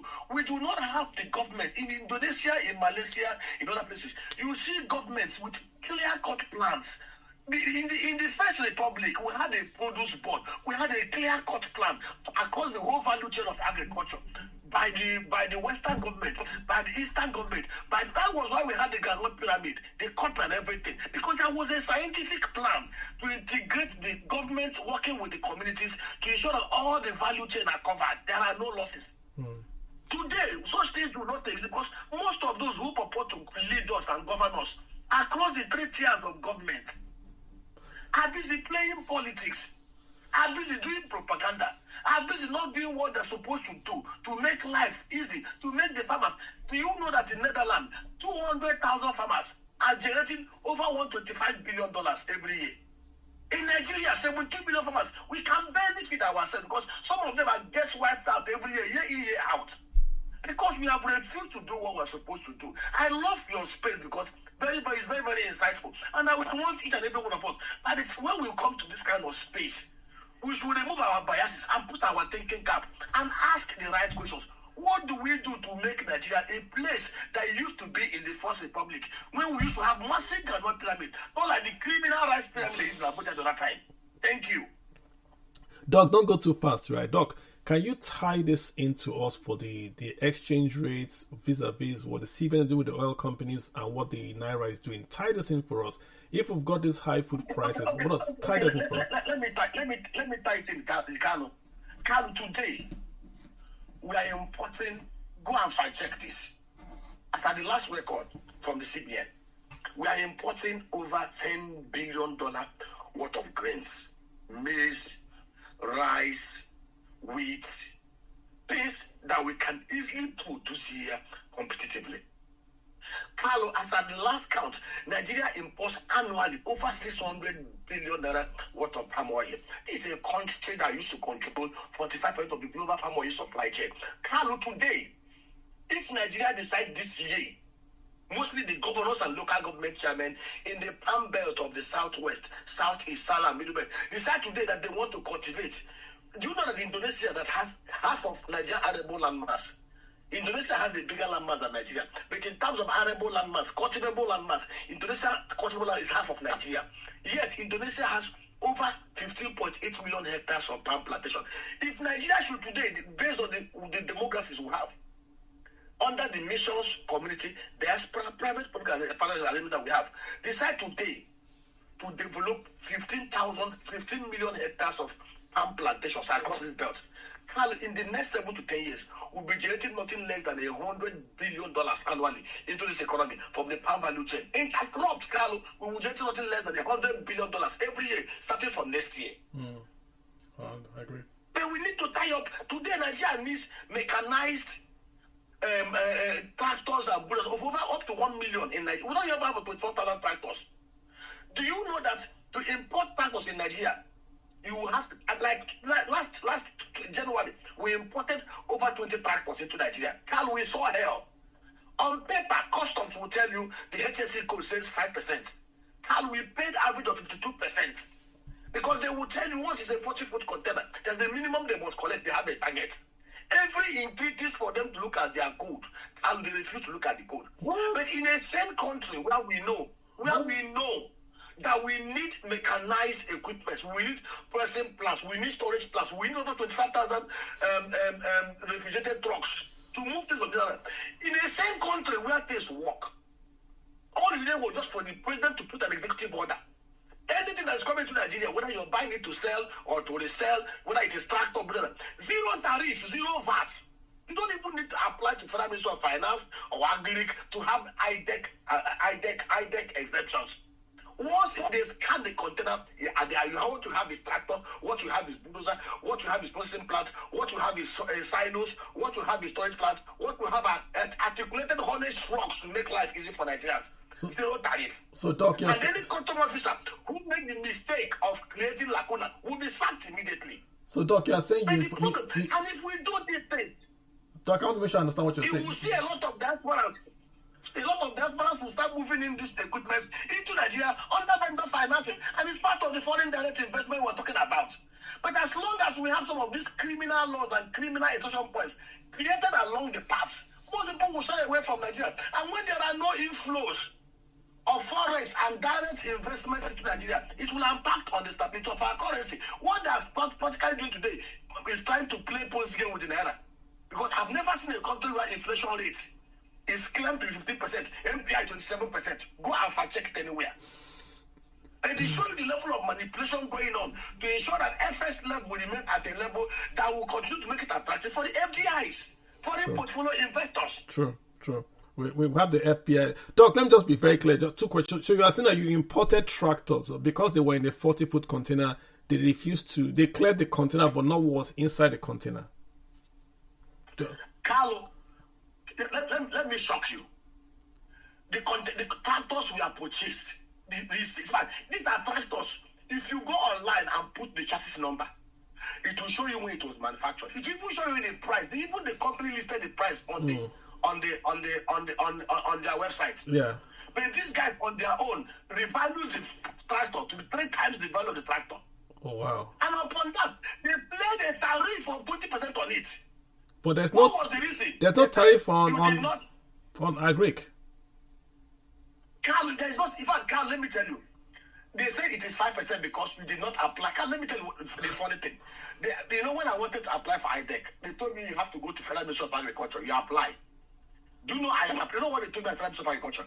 They said I have to pay for flight tickets for 4 of their people to go to Ibere and Ohafia to go and inspect the farm and certify that there's a farm that exists. Carl, I asked them one simple question. Assuming my farm is in Sambisa Forest, we didn't want me to buy flight ticket for them to go. They started laughing. I know where they were going to. It wasn't about the flight. It was about extortion. Then, Carlo, after that, you've gotten the approval from Federal Ministry of Agric. You will now go to Federal Ministry of Finance. Carlo, this process takes almost about 6 months. Tell me how a serious country we put in place such, and next thing they'll tell you, if you, they are putting it because they want to separate those who are bringing the tractors to resell and those who are bringing tractors from. Carl, I want to ask you one question. Does anybody import tractor to use it to go to party, or to use it as a wedding vehicle, or to drive it instead of Ikoyi, to tractors are meant for agric. And Carl, it's simple law of demand and supply. If we have 1 million tractors imported into Nigeria, and there are only 10 people that can buy it, what do you think will happen? The price will crash. This country is a very funny country. And Carl, I was privileged to speak to the top echelon at Customs and SI department at the topmost level. I was privileged to speak with them for 2 days. Especially as I told them, they themselves won't realize it. They know what I'm saying is the truth. I said, why should we have to create all these criminal bottlenecks to enable civil servants? Always, as Mr. President, the first thing I will do is to sign an executive order. Whether the tractor is being imported from Malaysia or from Indonesia, as long as it meets the standard Organization of Nigerian quality specifications, 0 tariff, 0 VAT. Carlo, there are 4 factors of production: land, human capital, funding and equipment. Nigeria does not produce pain. We do not manufacture nothing. There used to be a time we used to have assembly plant. Somebody was asking me, innocent. I said, if you look at the whole assembly plants we have in Nigeria, vehicle assembly plants, innocent, and did not, even if you convert them to produce trucks, the highest they can produce in a year is 14,000. But Carlo, Nigeria is about 700,000 trucks to be able to cover the logistics gap in Nigeria. So the truth is that we know what to do, but we have policymakers and those in government who are the only thought that comes to their mind when they are making laws. How do we kill Nigerians? How do we extort from them? How do we steal from them? They will never make any law that will make life easy for Nigerians to catalyze productivity. That is where the problem is. Doc, I think we have to bring you back and just ask you about your journey. So what you're saying is just crazy, really, that you have to pay for container when the president has said it's 0 duty free and all that kind of stuff to encourage agriculture. But you're saying you were paying.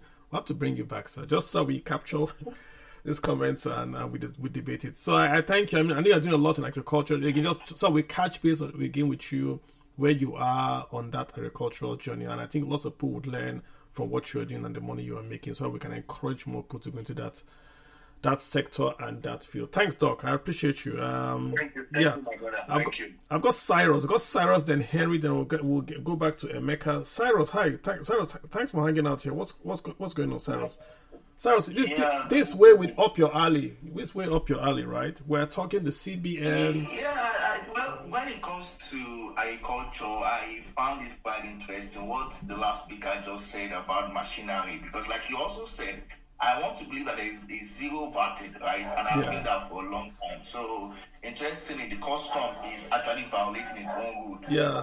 Putting. But you hear what he said, right? They are charging him on the container. That's their excuse. That is the container But It's container. they're not looking at what's inside the container. Then they are charging. Carlo, you know what they told me? I was so shocked. It's interesting the way go on, sir. Go on, Doc. Carlo, you know what the guys told me? The guys shockingly, they told me that if I like, I can escalate it too, but my container will remain there for months and there will be demolish. I must pay demolish. They said even if it is urine that I poured into that container, as long as it's a 40-foot container, that the minimum I will pay is 17 million. They were very, very emphatic. They even showed me that I paid 24 million. Carlo, is shocking the kind of thing that happened. The level of lawlessness and impunity. And they will keep it. You know that it was in the case of arguing. I was arguing with them. The container everything was sorted out January 12th.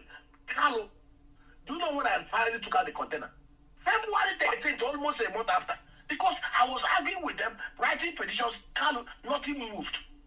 I had to swallow my pride, swallow my shame, swallow the pain and paid too much for something I couldn't have even paid money because of the wickedness of the system.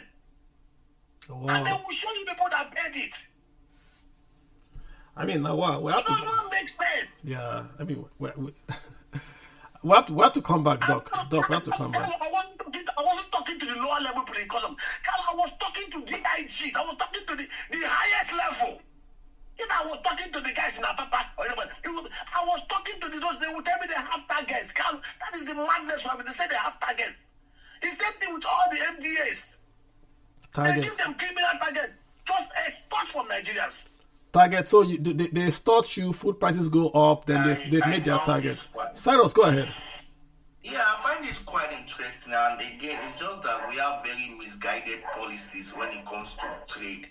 And what the objective for trade is. The objective for your trade policy is to increase employment and volume of goods and services within your country.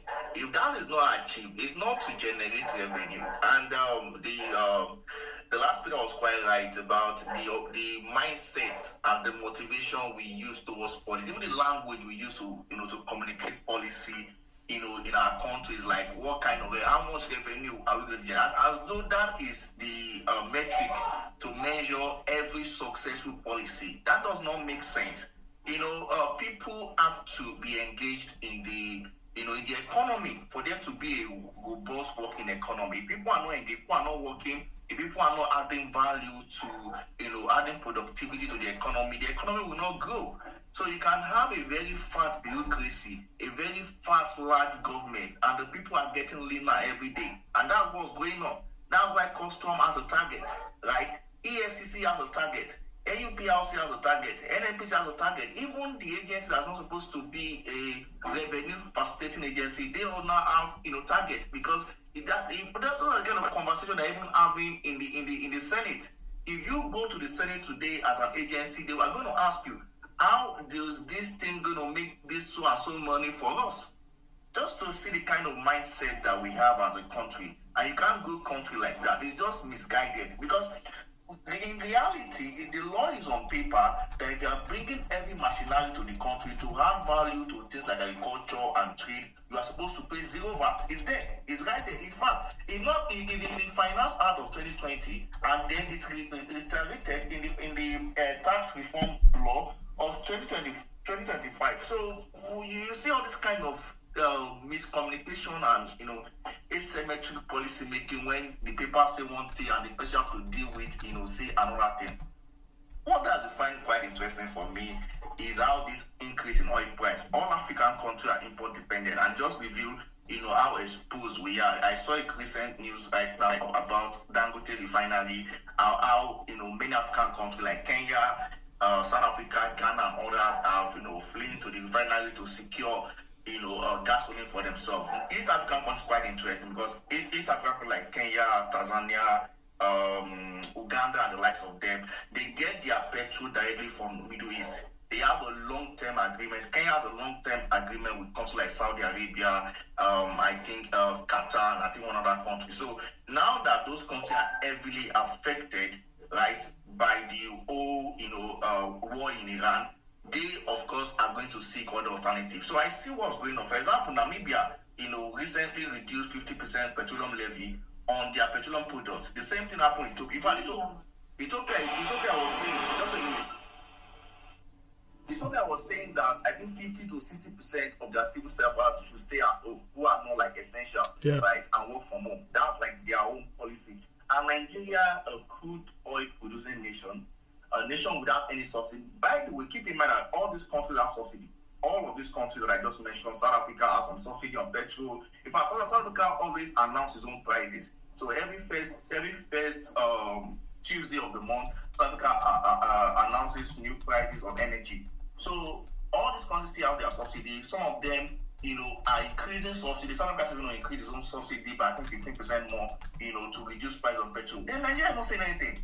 Like the Nigerian government does not even see that this will have impact, on the economy. Now you have a budget forecast of about 65 dollar per barrel, right? 65. And then it could. What do you say, Carl? 64, yeah, about 65, yeah. 65 dollar per barrel, and the crude oil is now traded around $110 per barrel. And Nigerian sweet crude oil is traded around $120 per barrel in the global market. That's how high the premium is. And then you have a windfall of about $40 per barrel. So you are earning more than 20. If there is a JV agreement of 30 or 35 to 65, so you are earning more than $15 per barrel extra, based on your budget.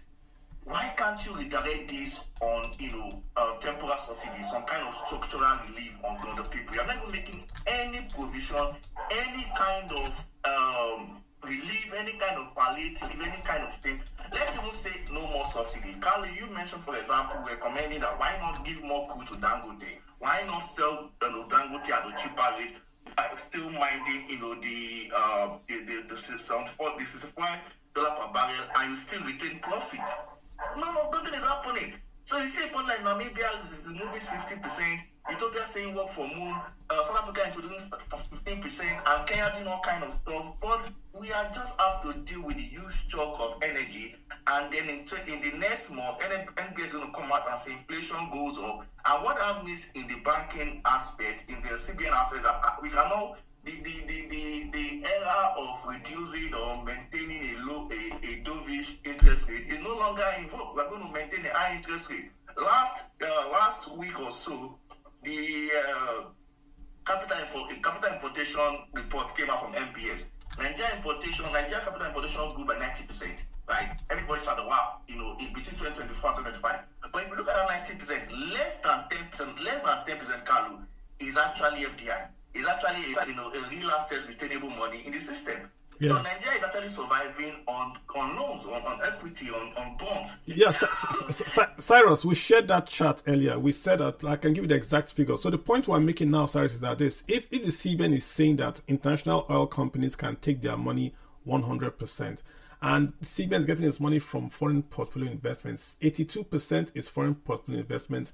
The bulk of that money is going to banks, to financing. Only 3% goes to manufacturing, telecoms 2%, trading 1%, equity 1%. Is there not a risk that oil companies will take their money and go? Exactly. So you see the kind of mismatch, and I feel like sometimes this government is out of touch with what exactly policies should do, what exactly how should they even react to certain geopolitical issues, and how it affects the average human, average Nigerian pocket. Because whatever you do and you're not upgrading the purchasing power of the people, you are not doing anything, right? And Nigeria used to have what we call excess crude account. The excess in excess crude account is the proceed that comes from whatever windfall we get from the forecast of a crude oil price. And the reason for that, the very objective for creating the excess crude account that started from Obasanjo and linger into Jonathan, was that we can have something that we can fall back to as some kind of fiscal buffer, to provide relief, to provide certain amenities to the people when the rubber hits the road and the whole thing changes. Now conversation around that is no more. What we hear every single day, Carl, is that the revenue to the state government, the revenue to the local government has quadrupled, as though that affects anybody on the street. that does not affect anybody on the street whether the revenue of the state goes up, or because where the state spending the money, the state is going to spend the money on things that do not, even if they spend the money on real things, kind of like maybe roads and infrastructure and stuff like that, those things will not have immediate impact on the livelihood of the people. If you build roads today, the road must start generating productivity the next day, right? So I'm even assuming that they spend the money on real infrastructure and critical issues. So giving money to governors or giving money to the subnationals is not a direct equivalent of saying that the livelihood of the people living in those spaces will go up. Yeah. So you have to do certain structural things that really help and touch people. Yeah. So I just feel like we are just out of touch. If all these other countries are doing this, even Ghana is debating removing petroleum levy. I think they're going to announce it this coming week, on their petroleum petroleum surcharge on their petroleum product, because the prices have gone up, and these are countries that have subsidy. Yeah, but I think for Nigeria, you see what's happening in Nigeria. Let me get a bit to that side. There is so much defense of the government by the suffering citizens that if you say, oh, there should be subsidy, people are going to attack you. Why subsidy? I'm reading something on Twitter. Somebody is saying that the Nigerian Federation cannot afford subsidies because it's going to cost us 900 billion. That's what somebody is saying. The person has forgotten that Nigeria is going to increase taxes. We've passed a tax reform, so more Nigerians are going to pay taxes. The tax rate is going to go up. This one, Carlo, in particular, is not. But I'm going there. I'm going. I mean, why can't you cannot say that you cannot give a relief to Nigerians? There are many ways you can give relief to Nigeria. You can say VAT for the period of the Iran war is going to go down to 2.5%. That's an instant relief. You can do reverse VAT. If you purchase something, we'll give you back the VAT as cash inflow. You can do many things. You can suspend fees for 3 months to give Nigerians more money to then afford that expensive PMS. If you say PMS is corrupt, there are many things you can do. But like you've said, to say you will do nothing. You've increased taxes. VAT has gone to 7.5. There's going to be more. There's more. The Naira has no subsidy anymore. PMS is flowing straight to the federal government. So the federation, states, federal, local are going to see their revenues go up by almost 112%, right? But the people have not got any increase from 7,000 Naira a month, minimum wage. Consumption is zero. How can any government anywhere say we will not support our people? But if you go on tweet that you want a subsidy, who will attack you? Not the government. The people that say they are defending the government will attack you. I tweeted increased salaries in a state. The people in that state attacked me that no, they are okay with low salaries. The tweet is still up. The tweet is still up. It's not. It's true. Google it. You are doing surprise space. Nigerians are. There's something wrong with Nigerians. You know, if Mobutu Sese Seko was from Nigeria, he will still be alive today. He might be dead, but he'll still be alive today, ruling, but he'll be dead. You get what I'm saying? We have an affinity to defend the rich and the powerful. That's Nigeria. That's why there's a problem. Kenya, when this Iran war started, I read last week, Kenya said immediately that they will not increase fuel prices. They are rather going to take a deficit. Why do you think Kenya said that? Because they know in Kenya that if you increase any price, the boys will come back to the streets. So whatever they are doing, they might talk tough, but they know we don't want to have this issue again. And I'm not saying that people should go on the street too, but because the government knows that there's a trigger point. There was a comedy skit done on that comedy skit where the guy did Nigerian youths, Kenyan youths, the youths in Africa. And in Kenya, they took power. The Kenyan guys tweeted, power must come back in 1 hour or else power came back in 1 hour. They went to other states.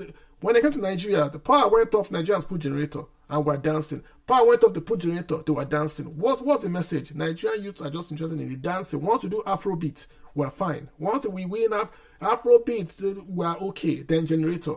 Nobody wants to challenge the government. You say, oh, there's no power in Nigeria, let's buy solar.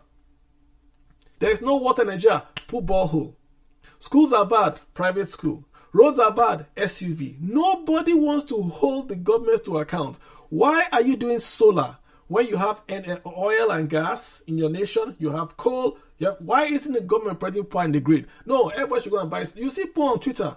You see people will buy solar to their house. They'll be celebrating. Hey, government, F you. I'm no longer using you again. I've left.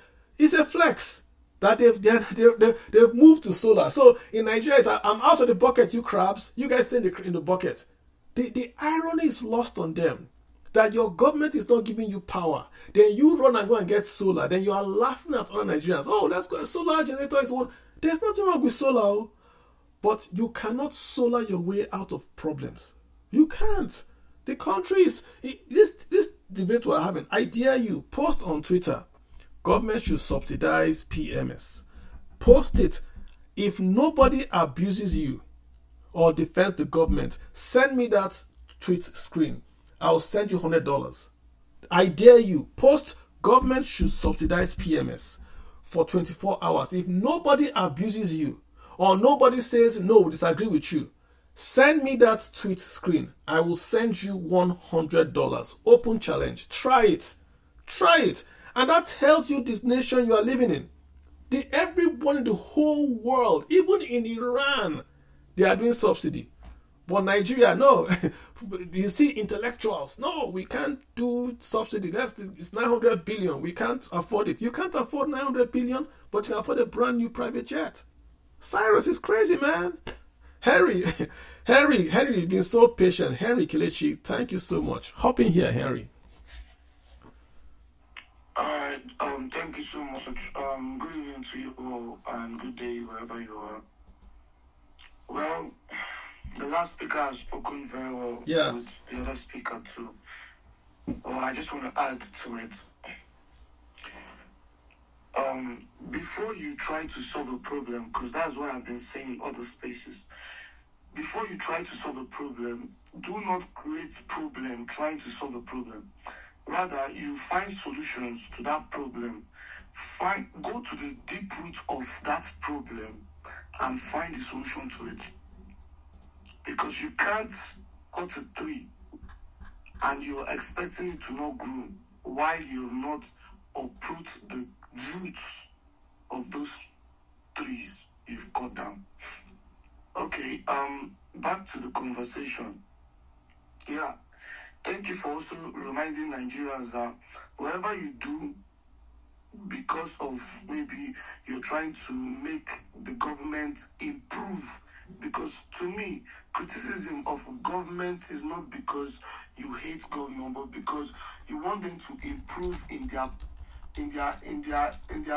way of governing the people, in their way of, making life easy and better. Because they go to all these countries like US and Dubai and the rest, and they see how things work. But they come back here and still impoverish people just because they want to control everybody.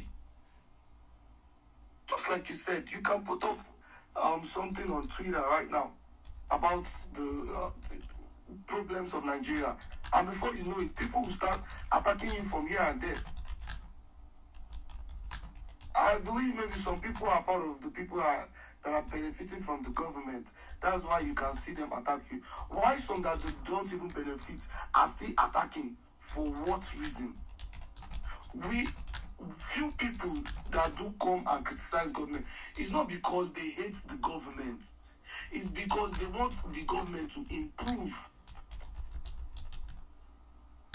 The government is doing something, yes, but we need more. Let's take for example, the time that the world had COVID-19. They tried to stop that COVID-19 even right there in the United States. And at the same time, they give out palliatives. What are the palliatives? They give out stimulus checks and other things to reduce both the inflation rate, because inflation rate as at that time hits America very hard.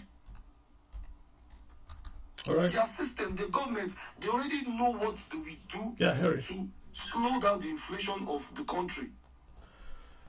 Yeah, Henry, I mean, I hear you. I think you're making the point that we all agree with. I don't think we're here. Okay. People are right to me on Twitter. I'm not joking. So, see, the point is this, right? the government exists for you. You don't exist for the government. Yesterday, there were already people saying the government is saying, pay your taxes. Pay your taxes. This is a Black Swan event. Can I continue? If you can round up, I'll love it. Henry, go ahead. All right, let me round up. So here is now the thing. If, for example, the current government tries to, put a policy which is paying your taxes, yes, it's good to pay taxes, but at the same time, what is the government doing to use those taxes to help the lives of the people? For example, now we've said when our current president was the president of Nigeria as of 2023, up till now, he said fuel subsidy removed. But inside that fuel subsidy that was removed, what have they used that fuel subsidy money to achieve? These are the issues we are supposed to talk about.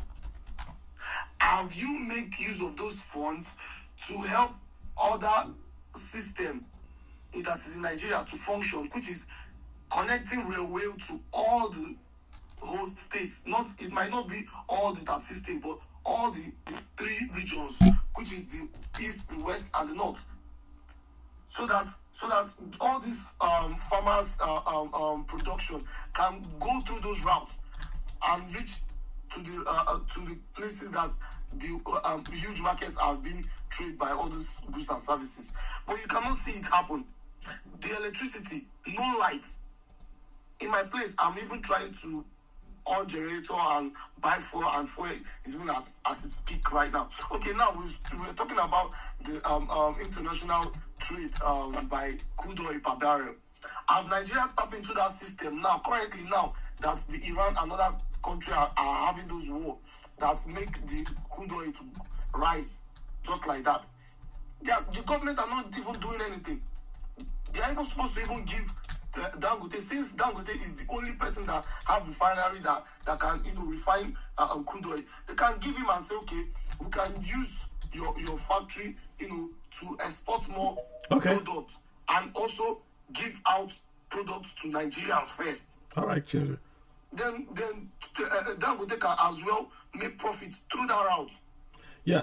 And let us speak on. So these are the issues and the problems we're trying to talk about. That it's not that we are criticizing the government. Harry, we got to move on. The government to hear us out, and because now we are talking about Harry, you got to round up. Something. Yeah, Harry, you got to round up.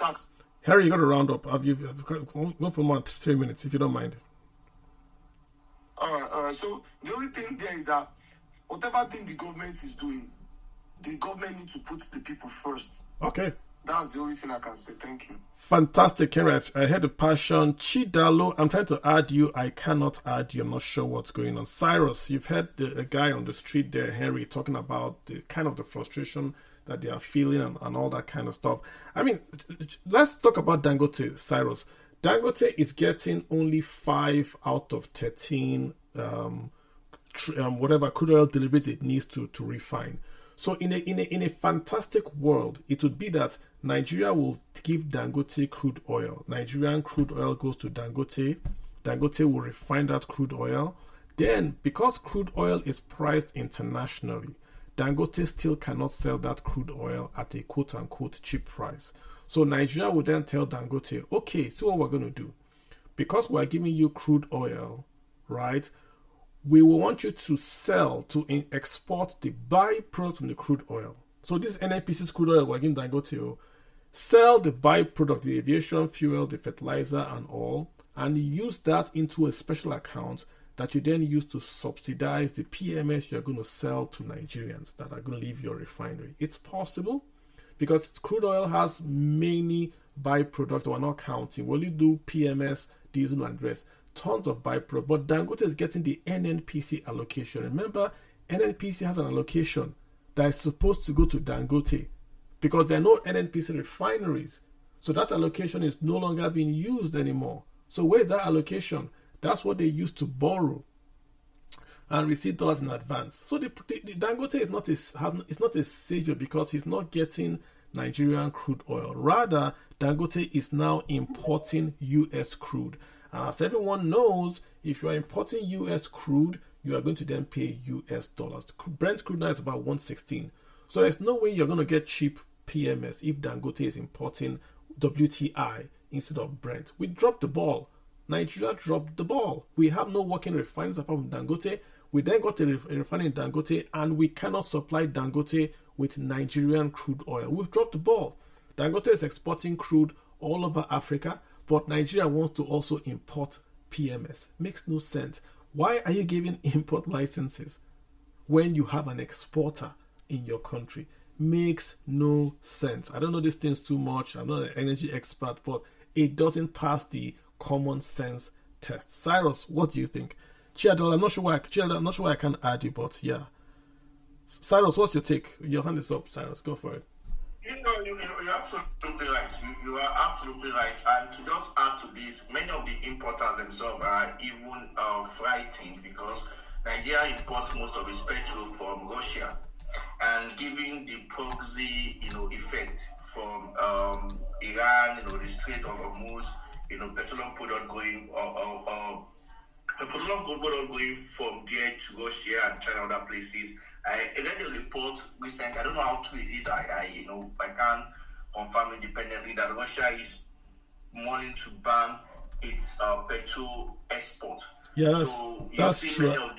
I read that true. That's because of the attacks from Ukraine. Ukraine has attacked their Baltic oil export terminal, so they can't export. So you could see the direct effect on Nigerian importers, of petrol.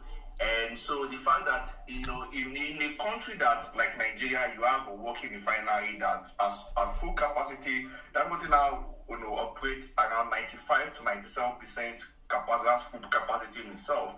His chief catalytic unit is now at work. And so if you have that kind of refinery that can supply about 65 million barrels of 5 million liters of petrol per day, and Nigerian consumption, if you want to go with NNDPRA or whatever figure you want to go, it's about 55 to 60 million barrels per day. So Dangote can supply you at full capacity. You should be intentional about how it gets crude. Beyond just even sourcing crude from WTI, which is the US crude, it's also getting, Nigerian crude from traders, from Vitol, from Glencore and the likes of them, who, who got their Nigerian crude from Shell and Total and the likes of them at a very high premium. So I think it's about $2 to $5, per barrel premium. So it's not just only getting WTI, it's also getting Nigerian crude from those traders at a very high premium, because NNPC that's supposed to supply it about 15 cargoes of crude per month is giving it about 500. They're about 20% of what they agree to supply in at Naira for crude. So the whole thing is messed up. You mentioned something about Kenya. Kenya is directly affected by this law, by this particular law, because it actually has a long-term agreement with Saudi and Qatar, right, to get petroleum product for them. So you said Kenya is saying that we are not going to increase price. So if Kenya is going to increase, not going to increase price, it's going to put a high subsidy on its petroleum products. That's what they're saying. That's what they are saying. They are saying they're going to absorb the deficit, fiscal deficit. But why are they saying so? Why are they saying so? That's my point. Why is Kenya saying that they're going to absorb the fiscal deficit? Because they are, I don't want to use the word afraid, because they are responsive to the youth in Kenya. They know what will happen if prices go up. They know. And I'm being very careful here. I'm not advocating for, but I'm saying if the only thing a democracy should fear is votes, if politicians know, look at America. Let's bring it back. If politicians know that if they do not do good things for the electorate, they will not get re-elected. They will do good things for the electorate. It's because they know that whether they give you cheap petrol or expensive petrol, you are going to vote for them. That's why you have expensive petrol. Again, I'm reading the article by this gentleman on online, Doctor whatever, I don't call his name, right? His argument is very simple. He's saying that the government cannot take 900 billion from FARC and subsidize PMS import because, according to him, no state can survive with 900 billion living. He forgets to mention that this 900 billion only came about because they removed the subsidy in the first place. So now that it's an Iran war, put the subsidy back for 90 days. If you want to be lazy, just put it back for 90 days. I don't want it forever. 30 days. To even add to it, Kalu, the argument of subsidy removal is that the federal government is going to the capital market to source money to pay for subsidy and then collecting loans to pay for subsidy. But right now, the situation is not the same. The situation is that you have a fiscal space because of the windfall of $40 $40 per barrel that you're getting from body light crude, right? So you are not going to borrow a kobo to pay for subsidy. You're not going to borrow more kobo to pay for the subsidy. And it's not that you are taking the money from a different sector, a different place. You're taking the money directly from the windfall of the crude, to pay for whatever it is that should peg the price at a very reasonable price. So you are not losing a dime. Right, so what exactly are you doing with this windfall? That should be the question Nigeria should be asking. You have a huge windfall that comes, unexpectedly comes from, a war that will not last forever. Everybody knows that the Iran war is not going to last forever. Everything's going to be there. What are you doing at this point in time to provide some buffer from the people that are directly hit by this price? Nothing. Yeah, I mean, the benchmark price is cool. Let me get this guy to speak on here. Time to speak. Chidalo one. Let me just get you to speak. Chidalo, go ahead. I mean, Cyrus, benchmark price is there. They haven't touched it. I don't know. Chidalo, go ahead. Chidalo. Okay, so I just want to say something about economic production in Nigeria. The case is that in any country, even you look at the US and China, where I believe also that China is going to surpass in a sense the US is electricity production and consumption. It is very, very important. What do people say that, it is the transportation cost in Nigeria it is energy, it is expensive in Nigeria. Energy is unavailable and energy is expensive. Now, I am an engineer by training. So now I'm looking up to, set up a mini grid. What is required for that now is as a business, as a mini grid using solar to supply businesses around. It is that you need because I now have to build the whole infrastructure for it, because I cannot rely on the government to do that because of the very nature of having to rely on NEPA to remit you back, your distribution companies to remit you back the money. So the whole total chain of electricity in Nigeria is a problem. That whole chain is a problem. So when we look at energy in Nigeria, it is so high. It is too expensive, because even the transportation, the food cost is directly linked to our energy production, because you need electricity to run those machines to produce things. It is not that you cannot even get food. We don't even need to move the food to Lagos where it is needed. We can process the food locally, but there is no energy. There's no machine.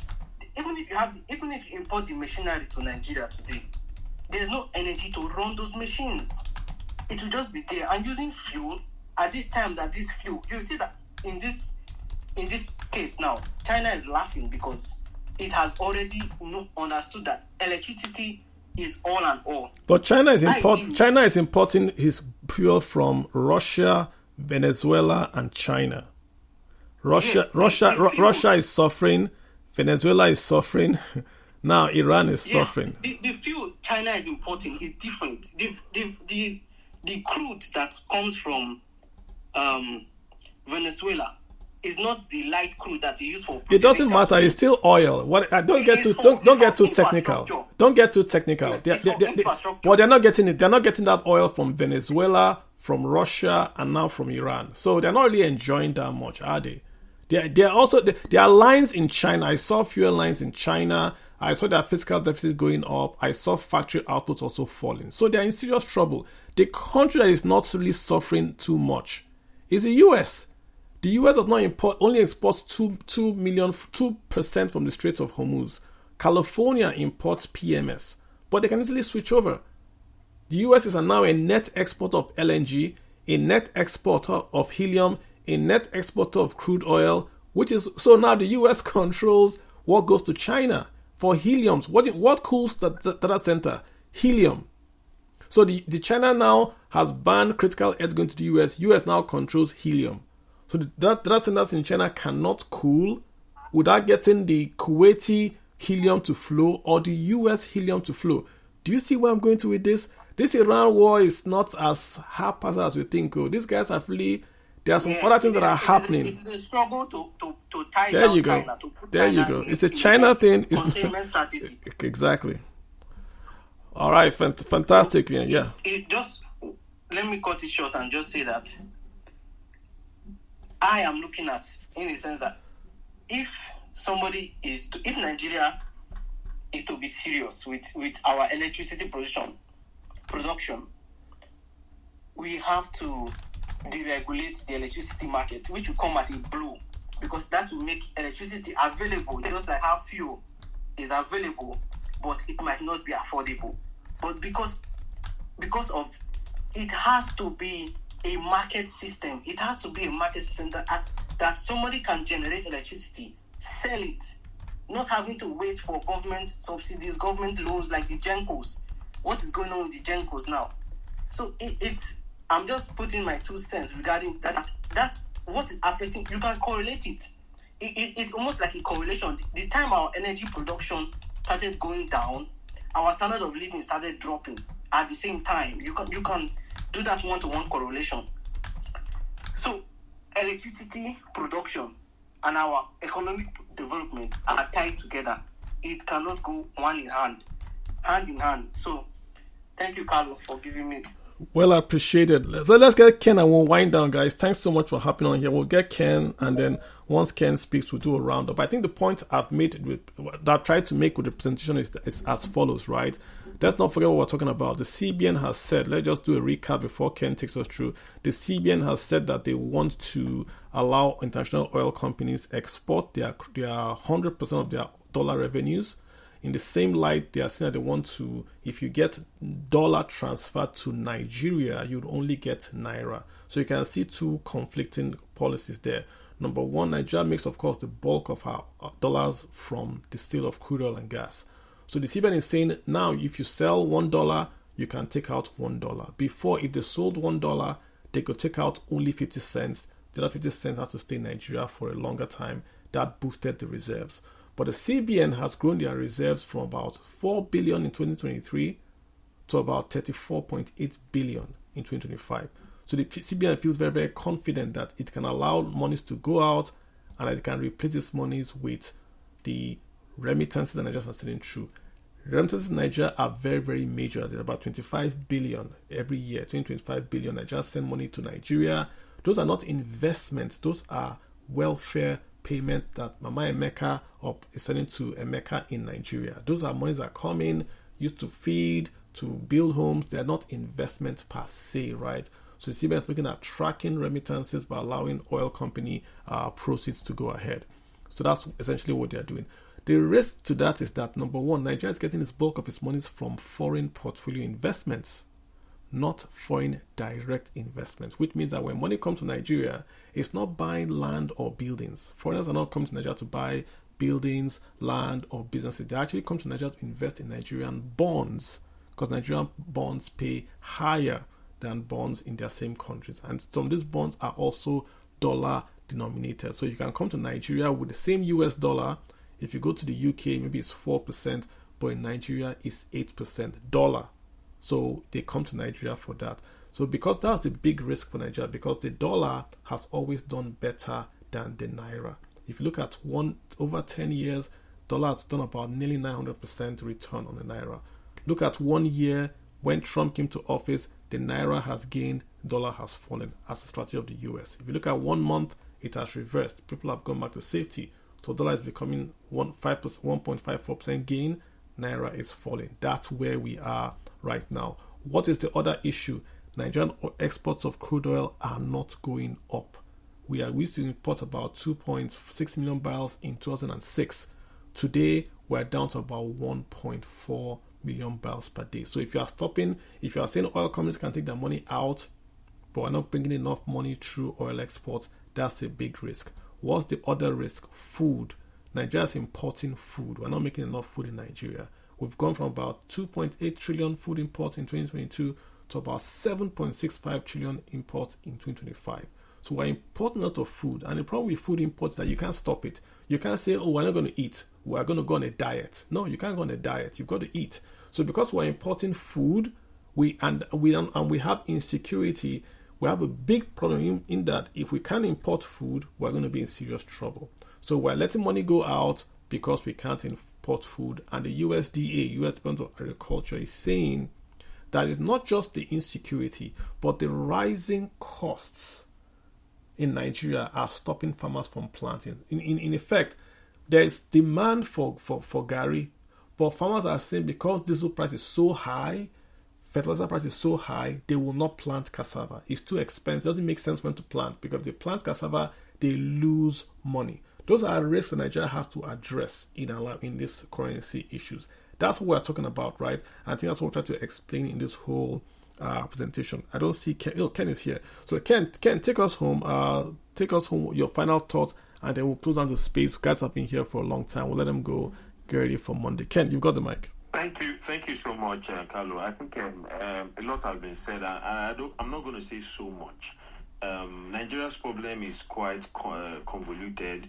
You have out-of-school children, an education problem that leads directly to health, and then it leads to energy, and then it leads back to fiscal discipline, and then trade, and then corruption, and then all like that. It's a vicious cycle that continues. Since this topic today is focused on energy, I submitted last week, if we don't have a framework for how we want to assure energy security in Nigeria. And when I say energy in all forms. You need energy to power your business. You need energy to power your home in the form of electricity. You need energy for transportation, and yes, and also your industries and all that. Your manufacturing and whatever business you do in Nigeria, you need energy.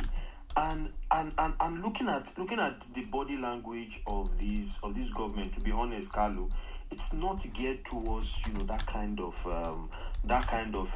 development. This government is more focused on revenue generation, and we can see it in all the policies where it is geared towards. It is geared towards borrowings. It is geared towards taxation, and not a lot in energy.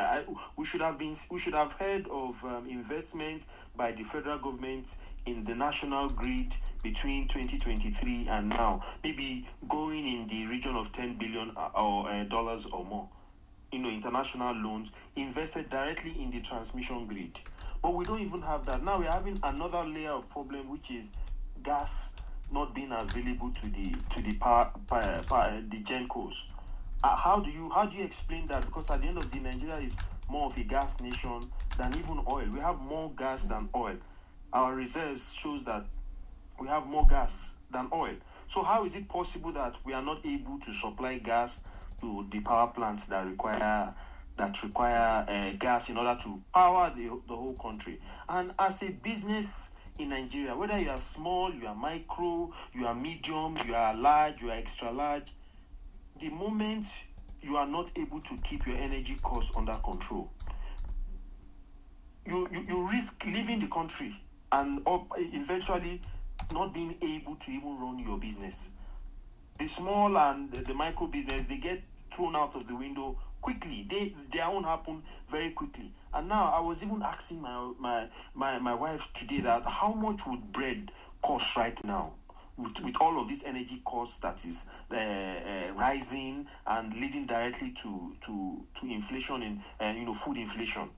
to be honest, we need to get our energy security right. We need to have a system. There's nothing wrong in the government subsidizing petroleum products in Nigeria. Absolutely nothing wrong.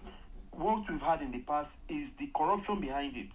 How something that is meant to be good for the country, stabilize food prices, was turned into, one of the biggest corruption scams this country has ever seen, organized corruption crime that, syndicates that we've ever seen in this country. There's nothing wrong for the government subsidizing, coming at this very, point to subsidize fuel. It might not be the direct subsidy that we all know.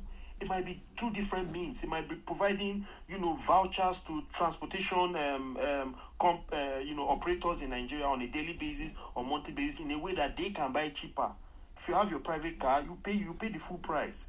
If you are running transportation business, the way we know our public transportation, the way it is run, it is majorly in the hands of the private sector. Provide vouchers for them so that they can buy lower and you keep costs quite low within this period. But we are not seeing any of that. We are not seeing any relief.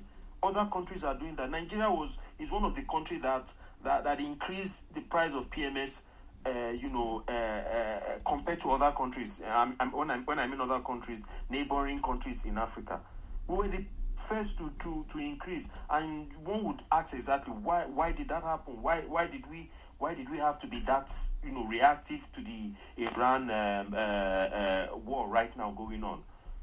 To be honest, we need to be able to have stability in this sector. If we cannot control our energy sector, we will continue to have spiraling effect on prices, food prices, and as we know, Nigeria is filled with people who work in the informal sector. I think about 90% of Nigerians work in the informal sector. We need to create that safe space for them where they have certainty over the little money that they earn at the end of the month. Thank you very much. Thanks, Ken. Thanks, everyone that has spoken. I think it's a very, very connected topic because we can go on and it can take us into energy, it can go into agriculture, into imports, a lot of connected tissue here. But again, like I said last week, this is a period of uncertainty. Many folks are here because they want to know what to do with the Naira, what to do with the dollar. In a period of uncertainty, you want to go for safety. If you want to trade, this is your time to trade. You can make billions trading or you can lose billions trading. But in a time of uncertainty, you want to be more assured. Like I said, it doesn't make any sense if Naira is getting 10,000%, but you can't pay for anything in Naira. It doesn't make any sense. So you are more interested in what can you buy. Look at the world today. Folks have money, they can't buy goods because of the issues. There are no goods to buy. If this continues, hard assets become more important. You're going to see gold becoming more important. You see crypto is nowhere. But dollar, gold, silver are going up because hard assets would rise, will always rise. So just keep that in mind, that the exchange rate isn't as important as the utility of whatever asset you have. Right now, a bag of rice is more important than Naira paper or even dollar paper, a bag of rice, because that bag of rice, you can do stuff with it. You can exchange it for utility. You can eat it, but paper is paper, right? So just be very careful what you're doing. Long term, if you are an investor, this war will not last, in my belief. I said 1 month last time. Let me think to 3 months. It doesn't last that long because the world cannot take 3 months of no supply of energy. It won't last that long. Somebody has to give up, right? So there's going to be an agreement or somebody will give up, but it can't last more than 3 months. Which means if you see prices falling today, it's an opportunity for you to buy those good companies. If a company has fallen because they can't get supplies, so investors would sell. This is your chance to pick up those good companies. Remember, you are buying a good company at a lower price. It's like if Messi was playing for Barcelona, then Barcelona was broke and had to sell Messi. Messi is fantastic. You buy him. But you don't want to buy, you don't want to sell a good company because everything is bad. It doesn't make sense. Now you don't want to buy a cheap company at a cheap price. You want to buy a good company at a cheap price. That's how you make money. So be very, very clear-eyed on what your goal is. If you're a long-term guy, this is the market's a buy for you. If you're a short-term trader, you're a different animal. Don't borrow. Be very careful about leverage because the market can turn on a dime. You might see an opportunity today, Trump will tweet and you are in a lot of pain. So be very, very careful. Know your objective. Know if you're an investor long term or if you're a trader as a scalper, and then take those moves accordingly, right? Fantastic, guys. So I'll see you guys next week. We'll have on that guy come talk to us and all that. Or we'll have a topic we'll really talk about. We're always here 7 p.m. West African time. We're talking money, the economy, and of course finance. It's been a fantastic session.